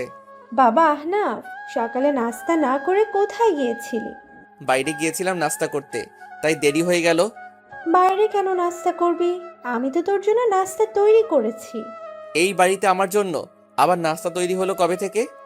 এমন করে কেন বলছিস বাবা? মানুষ মাত্রই তো ভুল করে, তাই বলে তুই আমাদের ক্ষমা করে দিবি না? আমি সবাইকে ক্ষমা করে দিয়েছি, আর বাইরের খাবার খেয়ে অভ্যাস হয়ে গেছে, তাই বাসার খাবার ভালো লাগে না। আমি এই বলে রুমে চলে আসলাম। এইভাবে কেটে গেল 20 দিন। এই 20 দিনে রিমি আমাকে অনেক ভালোবেসে ফেলছে, তা রিমির আচরণে বুঝতে পারছি। রিমি এই 20 দিন প্রতিদিন আমার রুমে ঘুমাতো। রিমি আর স্বামী বিছানায় আর আমি সোফায় ঘুমাতাম। রিমি আমাকে আগের তুলনায় এখন বেশি কেয়ার করে। কাল বিকালে চলে যাব আবার ঢাকায়। কাউকে কিছু বলিনি কখন যাব। পরের দিন সকালে উঠে চলে গেলাম উকিলের কাছে, ডিভোর্স পেপার নিয়ে বাসায় আসলাম। কিছুক্ষণ পর রিমি আমার রুমে আসলো স্বামীকে নিয়ে। এই যে এটা ধরুন আপনার চিরমুক্তির ডিভোর্স পেপার, আর আমি বিকেলে রওনা দেব। আমার কথা শুনে রিমির হাস্যোজ্জ্বল চেহারাটা নিমিষেই মলিন হয়ে গেল, আর দৌড়িয়ে এসে আমাকে জড়িয়ে ধরলো। প্লিজ, আপনি এমন কাজ করবেন না, এত বড় অন্যায় করবেন না। আমি আপনাকে ভালোবাসি, পাগলের মতো ভালোবাসি। প্লিজ আমাকে ছেড়ে চলে যাবেন না। দরকার হলে আমাকে নিয়ে চলেন, অন্তত স্বামীর জন্য আমাকে সাথে করে নিয়ে চলেন। না, তা কোনোদিন সম্ভব না, কারণ আমার মনে যে ভালোবাসা ছিল তা অবহেলায় পরিপূর্ণ হয়ে গেছে। এখন আর চাইলেও সে অবহেলাকে মুছে ফেলা যাবে না। আমি আপনার পায়ে ধরি, আমাকে রেখে যাবেন না। খুব ভালোবাসি আপনাকে, স্বামীকে। স্বামীকে আমার কাছ থেকে দূরে সরিয়ে দেবেন না। আর আপনি যদি আমাকে ছেড়ে চলে যান, তাহলে আপনি যদি কোনোদিন ফিরে আসেন, তাহলে সেদিন শুনবেন রিমি বলে এই পৃথিবীতে আর কোনো হতভাগা মা থাকে না। চিরদিনের জন্য চলে যাব না ফেরার দেশে, তখন আর কাউকে বিরক্ত করব না। রিমির এমন কান্না দেখে আমার বুকের ভিতর ভীষণ ব্যথা অনুভব করলাম। রিমি পাগলের মতো আমার পা ধরে কান্না করতে লাগলো। আমি রিমির থেকে ছাড়িয়ে ছাদে চলে আসলাম আর ভাবতে থাকলাম এখন আমি কি করব। একদিকে রিমির ভালোবাসা, অন্যদিকে মা বাবা আর স্বামীকে তার মায়ের থেকে বঞ্চিত করা। কি করব কিছুই ভেবে পাচ্ছি না। আর যদি রিমি সত্যি সত্যি কিছু করে ফেলে, তখন স্বামীকে কি উত্তর দেব? সারা জীবন স্বামীর কাছে অপরাধী হয়ে থাকবো। আমি আর কিছু ভাবতে পারছি না। ব্যাগপত্র গুছিয়ে বাস স্ট্যান্ডে চলে আসলাম। আসার সময় মা আর রিমি পাগলের মতো কান্না করছিল, কাউকে ছেড়ে আসতে ইচ্ছে করছিল না। বাসের জন্য বাস স্ট্যান্ডে বসে আছি, তখন হঠাৎ করে ফোনটা বেজে উঠলো। ফোন হাতে নিয়ে দেখি বাবার নাম্বার। আমি ফোনটা রিসিভ করলাম। তারপর বাবা যা বলল সেটা শোনার জন্য আমি কোনো আশা করিনি। বাবা আহনাফ, তুই যেখানে থাকিস তাড়াতাড়ি হাসপাতালে চলে আয়। কেন বাবা, কি হয়েছে? মায়ের কি কোনো কিছু হয়েছে? না, তুই চলে যাওয়ার রিমি পাগলের মতো চিৎকার করে কান্না করছিল। তারপর রিমি দৌড়ে তার রুমে গিয়ে দরজা আটকিয়ে দেয়। রিমি আত্মহত্যার চেষ্টা করছিল। তুই তাড়াতাড়ি হাসপাতালে চলে আয়। তাই বলে বাবা ফোন কেটে দিল। আমি বাবার কথা শুনে বাস স্ট্যান্ডে একটা বেঞ্চে বসে পড়লাম। রিমি সেদিন বলেছিল যে আমি যদি চলে যাই তাহলে সে এই পৃথিবী থেকে চিরদিনের জন্য চলে যাবে, কিন্তু আমি রিমির কথা বেশি একটা গুরুত্ব দেইনি। রিমির কথা ভাবতে ভাবতে চোখ দিয়ে কয়েক ফোঁটা পানি বের হলো। আমি তাড়াতাড়ি ব্যাগ নিয়ে আমি আর স্বামী সোজা হাসপাতালে চলে আসলাম। হাসপাতালে এসে দেখি মা আর বাবা বসে আছে। আমি যাওয়া মাত্রই মা আমাকে একটা ঠাস করে চড় মারল। তোর জন্য মেয়েটা আর কত কষ্ট পাবে, তুই এত পাষাণ কিভাবে হলি? এখন তোকে আমার ছেলে বলতেও ঘৃণা করছে। একজন মায়ের কাছ থেকে তুই তার বাচ্চা নিয়ে দূরে চলে গেছিস। তুই জানিস এটা কোনো মা সহ্য করতে পারবে না। মেয়েটা প্রতি রাতে তোর জন্য কত কান্না করেছে জানিস? প্রতিদিন আমাকে জড়িয়ে প্রচুর কান্না করতো আর বলতো, মা তুমি আমার ছেলে আর স্বামীকে ফিরিয়ে দিতে, কিন্তু আমি কিছু বলতে পারতাম না। আজ যদি আমার মেয়েটার কিছু হয়ে যায় তাহলে চিরদিনের জন্য আমাকেও হারাতে হবে। আমি মায়ের কথা শুনে মাথা নিচু করে কান্না করছি। প্রচুর কষ্ট হচ্ছে রিমির এই অবস্থা দেখে। আজ যদি রিমির কিছু হয়ে যায় তাহলে আমি সারা জীবনে নিজেকে ক্ষমা করতে পারবো না। আর স্বামীকে কি বলবো আমার জন্য তার এই পৃথিবী থেকে চলে গেছে। খুব কান্না পাচ্ছে। বাবাকে জড়িয়ে কান্না করতে থাকলাম।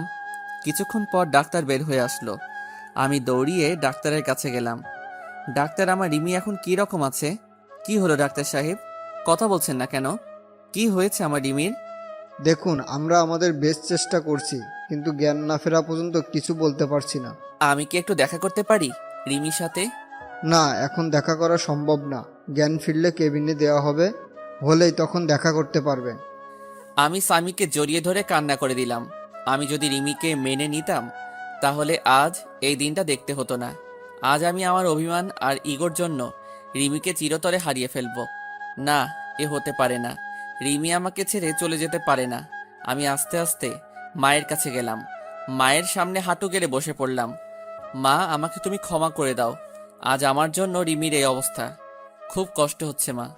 মা, তুমি রিমিকে বলো তোমার স্বামী তোমার কাছে চলে এসেছে। তুমি রিমিকে উঠতে বলো মা। মা আমার মাথায় হাত বুলিয়ে দিয়ে বলল, কিচ্ছু হবে না তোর।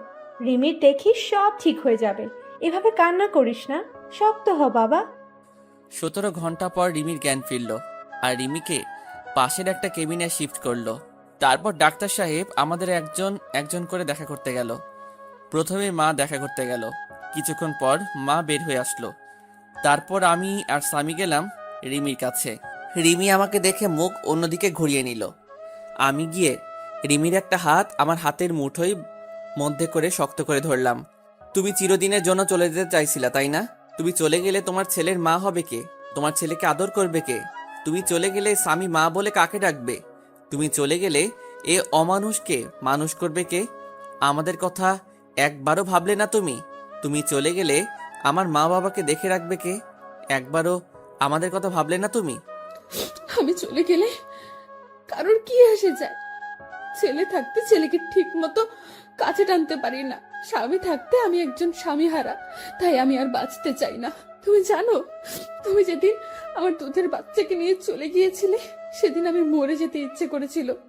আমি আমার নিজের গর্ভের ছেলেকে গালাগালি করছি, প্রতিটা রাতে কান্না করছি যে আমি একজন মা হয়ে কিভাবে আমার সন্তানকে অবহেলা করেছি। তাই আমি আর বেঁচে থাকতে চাই না, যেখানে সব থাকতেও আমি একজন হতভাগী। এই যে তোমার স্বামী আর তোমার ছেলে তোমার কাছে ফিরে এসেছে, আর কোনোদিন তোমাকে ছেড়ে যাব না, আর তোমার কাছ থেকে তোমার ছেলেকে আলাদা করব না। এখন থেকে এই দুটো অমানুষকে মানুষ করার দায়িত্ব তোমাকে দিলাম। কি পারবে না মানুষ করতে? আই, একদম আমার স্বামী আর ছেলেকে অমানুষ বলবে না। আর একবার যদি ওই কথা বলো তাহলে দেখিও আমি তোমাকে মার্ডার করে দেব। ওকে মহারানী, আর বলবো না। কিন্তু একটা বিষয়ে আমাকে খুব ভাবাচ্ছে। কি বিষয়ে ভাবছো? তুমি দেখি আমার স্বামীটাকে নিয়ে এত চিন্তা করছে। বিষয়টা হলো, তুমি কি খেয়ে আত্মহত্যা করতে গেছিলে যে বেঁচে গেলে? শুনলাম নাকি ফিনাইল খেয়েছিলে। ফিনাইল খাইলে কেউ মরে নাকি? বাথরুমের হারপিক খাইলে মনে হয় এত সময় সোজা উপরে উঠে যেতে। আচ্ছা, সমস্যা নেই। এবার থেকে আত্মহত্যা করতে চাইলে আমাকে বলবে, আমি হারপিক নিয়ে আসবো। কুত্তা, তুই আমাকে নিয়ে মজা করছিস? আজ দাঁড়া, তোকে আমি মেরে ফেলবো। তাই বলে রিমি আমাকে মারতে লাগলো। তারপর রিমিকে আমি জড়িয়ে ধরলাম আর রিমিও আমাকে শক্ত করে জড়িয়ে আমার বুকে মাথা রাখলো। মনে হচ্ছে রিমি তার সবচেয়ে নিরাপদ জায়গা পেয়ে গেছে। আমি রিমির মাথা উঠিয়ে রিমির কপালে একটা চুমু খেলাম। তারপর রিমি আবার আমাকে জড়িয়ে ধরলো। আব্বু, তুমি আমাকে জড়িয়ে না ধরে আম্মুকে জড়িয়ে আসো কেন? আমাকে জড়িয়ে ধরো, নাইলে আমি দাদু ভাইকে সব বলে দেবো কিন্তু। তারপর রিমি আমাকে ছেড়ে দিয়ে স্বামীকে কোলে তুলে নিয়ে পাগলের মতো দুই গালে, কপালে, নাকে ইচ্ছে মতো চুমু খেতে লাগলো। আমি মা ছেলের ভালোবাসা দেখছি। তারপর রিমি আমার দিকে হাত বাড়িয়ে দিল। তারপর রিমি এক পাশে স্বামীকে জড়িয়ে ধরলো আর আমাকে অন্য পাশে জড়িয়ে ধরে রিমি কান্না করে দিল। রিমি আমাকে তার বুক থেকে এক ঝাটকায় সরিয়ে দিল। আপনি কে আর আমাকে জড়িয়ে ধরে আছেন কেন? বলেন, কে আপনি যে আমার ছেলেকে জড়িয়ে ধরে আছেন কেন? কি বলছো এসব? ফান করো না তো। আজ প্রথম আমি আমার বউকে জড়িয়ে ধরলাম, আর তুমি আমাকে সরিয়ে দিলে কেন? জড়িয়ে ধরতে পারি, তবে একটা শর্ত আছে। শর্তটা মানতে পারলে তোমাকে অনেকগুলো পাপ্পি দেব। নিজের বউকে জড়িয়ে ধরতে আবার শর্ত লাগে নাকি? আমাকে জড়িয়ে ধরতে হলে একটা শর্ত মানতে হবে। বলেন মহারানী, কি শর্ত আপনার? আমাকে এখন এখানে প্রপোজ করতে হবে, আর তা না হলে আমাকে আর জড়িয়ে ধরতে পারবে না। যদি প্রপোজ করি তাহলে তুমি আমাকে মারবে না তো, আর গালাগালি দিতে পারবে না? রিমি আমার কথা শুনে হাসি মাখা মুখটা নিমিষেই কালো হয়ে গেল। কারণ আগে যখন রিমিকে প্রপোজ করতাম তখন রিমি আমাকে গালাগালি করত। আমি আর কথা না বাড়িয়ে রিমির সামনে হাঁটু গেড়ে বসে পড়লাম। কিন্তু এখন ফুল কোথায় পাবো? তখন মনে পড়ে গেল স্বামীর কথা। স্বামীকে 2 হাত দিয়ে উঁচু করে রিমির সামনে ধরলাম। হবে কি তুমি আমার দিনের সূর্য, যা আমার জীবনকে আলোকিত করবে? হবে কি তুমি আমার ওই পূর্ণিমার চাঁদ, যে আলোকিত করবে আমার রাত? হবে কি আমার না দেখা স্বপ্ন, যা প্রতি রাতে তোমাকে নিয়ে দেখতে চাই? হবে কি আমার ছেলে স্বামীর আম্মু? এই প্রথম কোনো ছেলে দিয়ে প্রপোজ করা দেখলাম। আমি তোমার ছেলের আম্মু হব। তাই বলে স্বামীকে কোলে তুলে নিল রিমি। এখন কি আমার বউটাকে একটু জড়িয়ে ধরতে পারি? না, এখন হবে না। স্বামী আছে এখানে, আগে বাসায় যাব, তারপর তোমাকে সব সময় বুকে শক্ত করে জড়িয়ে ধরে রাখবো, যেন আমাকে আর কষ্ট দিয়ে চলে যেতে না পারো। কে বলল আমি আমার সুইট বউটাকে রেখে চলে যাব? রিমির নাক টেনে বললাম। তারপর রিমি আর স্বামীকে 2 হাত দিয়ে দুজনকে জড়িয়ে ধরলাম। রিমি যেন আমার বুকের সাথে মিশে যেতে চাইছে। এই রিমি, আই লাভ ইউ সোনা। আই লাভ ইউ টু জান। তারপর হঠাৎ করে দরজায় ঠক ঠক আওয়াজ আসলো। আমি রিমিকে ছেড়ে দিলাম। দেখি মা, বাবা আর ডাক্তার কেবিনে আসলো। ডাক্তার রিমিকে একটু চেক আপ করে বলল আগামীকাল রুগীকে নিয়ে যেতে পারেন। তাই বলে ডাক্তার চলে গেল। কি ব্যাপার, আমার মেয়েটাকে অনেক খুশি খুশি লাগছে আজ। অনেকদিন পর মেয়েটার মুখে হাসি দেখলাম। দোয়া করি যেন তোরা সব সময় এমন খুশি হয়ে সুখে শান্তিতে ঘর সংসার কর। রিমি মায়ের কথা শুনে কিছুটা লজ্জা পেল। কিছুক্ষণ পর একটা মহিলা এসে রিমিকে জড়িয়ে ধরে কান্না করে দিল। রিমিও সেই মহিলাকে জড়িয়ে ধরে অঝোর ধারায় কান্না করে দিল। আমি আস্তে আস্তে বাবার কাছে গেলাম। বাবা, এই মহিলাটা আবার কে? একে তো কোনোদিন দেখিনি। আরে বলদের বাচ্চা বলদ, এটা রিমির মা, তোর একমাত্র শাশুড়ি আম্মা হয়। কি? আগে বলবে তো যে ইনি আমার শাশুড়ি হয়। আসলে রিমির মাকে কোনোদিন দেখিনি, তাই চিনতে পারছি না। আমি তাড়াতাড়ি গিয়ে রিমির মার পা ধরে সালাম করলাম। রিমির মা আমাকে দেখে কান্না করে দিল। তারপর কিছুক্ষণ গল্প করে সবাইকে বাসায় পাঠিয়ে দিলাম। মায়ের সাথে স্বামীকেও বাসায় পাঠিয়ে দিলাম। আমি সারা রাত রিমির পাশে থাকবো, তাই সবাইকে বাসায় পাঠিয়ে দিলাম। এই, তোমার ক্ষুধা পেয়েছে না? না, আমার ক্ষুধা নাই, তবে কেউ যদি আমাকে নিজের হাতে খাইয়ে দিত তাহলে একটু খাইতাম আর কি। এত ঢং না করে সোজাসুজি ভাবে বললেই হতো। কি আমি ঢং করছি? দাঁড়া, ওখানে আমি আসছি। আমি আর দাঁড়িয়ে না থেকে বাইরে এসে কিছু খাবার আর ফলের জুস কিনে রিমির কাছে আসলাম। তারপর রিমির হাত ধরে রিমিকে উঠালাম। তারপর একটু একটু করে খাইয়ে দিলাম। আমি রিমিকে খাওয়াচ্ছি, আর রিমি আমার দিকে এক দৃষ্টিতে আমার দিকে তাকিয়ে আছে, আর চোখ দিয়ে টপ টপ করে পানি পড়ছে। আমি রিমির চোখে পানি মুছিয়ে দিলাম। এই পাগলি, কাঁদছো কেন তুমি? তুমি যদি আমার উপর রাগ করো আবার চলে যাও, আমি সেদিন সত্যি সত্যিই মরে যাব। দূর পাগলি, কোথাও যাব না তোমাকে ছেড়ে। খুব ভালোবাসি তো পাগলিটাকে, তাই আর ছেড়ে যাব না। তারপর রিমি আমাকে একটু খাইয়ে দিল। তারপর রিমির বেডের পাশে একটা এক্সট্রা বেড আছে। আমি রিমির কপালে একটা চুমু দিয়ে পাশের বেডে ঘুমাতে যাব। তখন রিমি বলল, কোথায় যাচ্ছ তুমি? কেন, আমি ঘুমাবো তো, তুমি ওখানে ঘুমাও, আমি এখানে ঘুমাই। রিমি এবার রাগ করে কোনো কথা না বলে মুখটা অন্যদিকে ঘুরে বসে পড়ল। আমি রিমির কাছে গিয়ে রিমিকে আমার দিকে ফিরিয়ে বললাম, এই পাগলি, রাগ করছো কেন? হঠাৎ করে মুখটা বাংলা পাঁচের মতো করলে কেন? রিমি আমাকে জড়িয়ে ধরে আহ্লাদি কণ্ঠে বলল, আমার সাথে আমার বেডে ঘুমাবে তুমি। খুব জড়িয়ে ধরে ঘুমাতে ইচ্ছে করছে। তোমার বুকে একটু মাথা রেখে ঘুমাতে দিবা? তারপর পাগলিটাকে বুকে জড়িয়ে ধরে ঘুমিয়ে পড়লাম। পাগলিটা আমার জড়িয়ে ধরে মনে হলো রিমি আজ পৃথিবীর সবচেয়ে খুশি। তার পরের দিন সকালে ঘুম থেকে উঠে দেখি রিমি রাতের মতো জড়িয়ে ধরে ঘুমিয়ে আছে, কিন্তু রাতের থেকে এখন বেশি শক্ত করে জড়িয়ে শুয়ে। তারপর রিমির কপালে একটা চুমুক খেয়ে যেই উঠতে যাব, তখন রিমি উঠতে দিল না। তুমি কখন জাগলে? আমি তো দেখলাম তুমি ঘুমিয়েছিলে। আমি অনেক আগে উঠেছি, কিন্তু ডাকিনি, কারণ আজ সারা দিন তোমার বুকে শুয়ে থাকবো। তারপর বাসা থেকে সবাই নিতে আসলো আমাদের। তারপর আমরা সবাই বাসার উদ্দেশ্যে রওনা দিলাম। সামি তার মায়ের কোলে শুয়ে আছে, আর রিমি সামির মাথায় হাত বুলিয়ে দিচ্ছে। তারপর বাসায় এসে গোসল করে যেই বের হব, তখন রিমি আবার আমার সামনে এসে জড়িয়ে ধরলো। কি ব্যাপার, আমার পাগলি বউটা আজ মনটা হচ্ছে খুব ভালো। তুমি সবসময় পাশে থাকলে আমি সবসময় খুশি থাকবো। তারপর দুপুরে খাবার খাওয়ার সময় আমি রুমে বসে আছি, তখন রিমি রুমে আসলো। আমি বিছানায় শুয়েছিলাম, রিমি আমার মাথার কাছে আমার মাথায় হাত বুলিয়ে দিচ্ছে। একটা কথা বলবো, রাখবে কথাটা? আমি রিমির হাত জড়িয়ে ধরে বললাম, বলো। এতে আবার অনুমতি নেওয়ার কি আছে? না, তুমি আগে বলো যে আমার কথাটা রাখবে। আচ্ছা ঠিক আছে, তোমার কথা রাখবো, এবার বলো। চলো নিচে চলো, আজ সবাই একসাথে বসে লাঞ্চ করব। আমি রিমির কথা শুনে ফিক করে হেসে দিলাম। এইটুকু কথা বলবে তাও আবার ভয় পাচ্ছে। আচ্ছা তোমার কথা রাখতে তবে একটা শর্ত আছে। তুমি যদি শর্তটা মানতে পারো তাহলে সবাই একসাথে লাঞ্চ করব। তোমার আবার কি শর্ত? বলো, কি শর্ত তোমার? এখন আমাকে গুনে গুনে 20টা পাপ্পি দিতে হবে, তারপর আমি লাঞ্চ করব। আর যদি না দাও তাহলে আমাকে আবার কষ্ট করে বাইরে লাঞ্চ করতে যেতে হবে। আমার কথা শুনে রিমি লজ্জায় মাথা নিচু করে ফেললো। যা দুষ্টু, ওটা আমি দিতে পারবো না, কেউ দেখে ফেলবে। না, কেউ দেখবে না। আর যদি না দাও তাহলে যাই, বাইরে থেকে লাঞ্চ করে আসি। তাই বলে আমি যেই উঠতে যাব, তখনই রিমি আমাকে বিছানায় ধাক্কা দিয়ে ফেলে দিল, আর আবার আমার বুকের উপর শুয়ে 4 ঠোঁট এক জায়গায় করে দিল। এভাবে কতক্ষণ ছিলাম জানি না, তবে আমার বেশ ভালো লাগছে।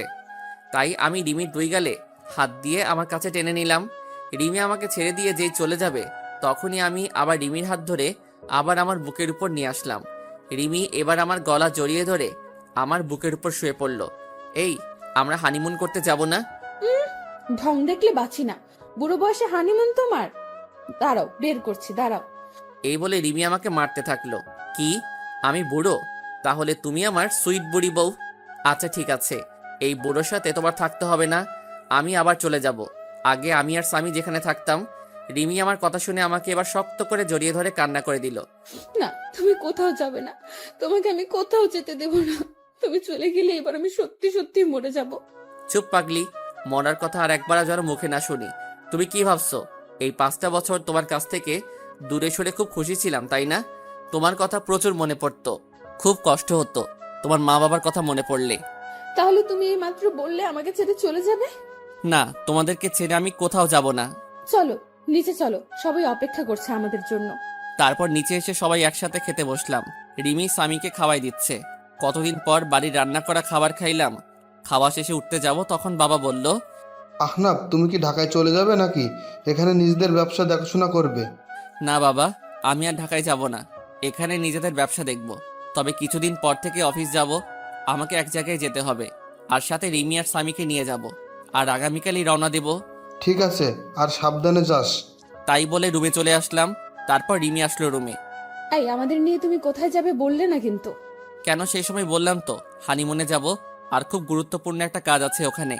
কি এমন গুরুত্বপূর্ণ কাজ যে আমাকে বলা যাবে না? সময় হলে সবই জানতে পারবে।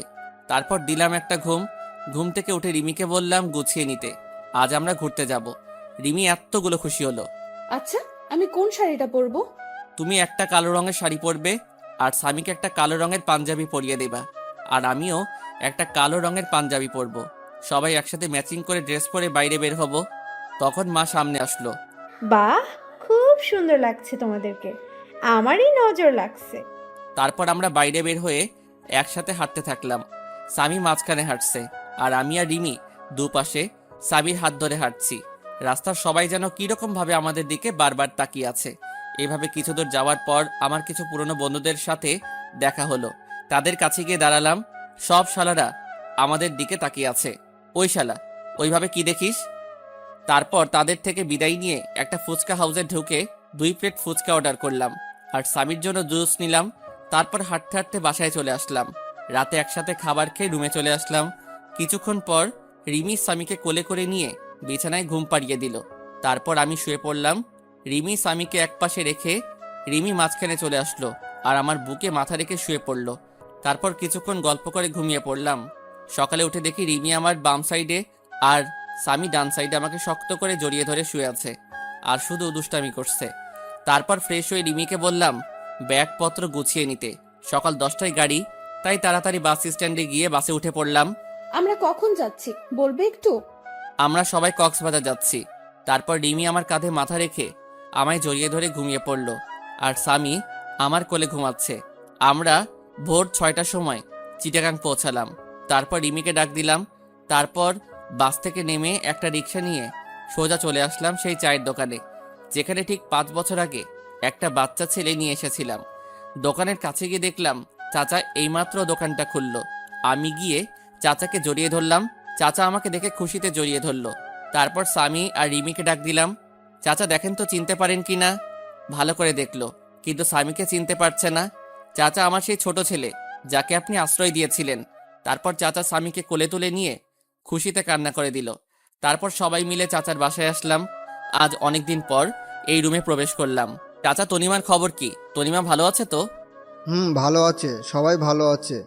তুমি একটু বসো, আমি তনিমাকে ফোন দিয়ে বলছি যে তোরা এসেছিস। তারপর চাচা তনিমাকে ফোন করে বাইরে চলে গেল কিছু খাবার আনতে। এই তনিমাকে, আর তুমি তাকে কিভাবে চিনো?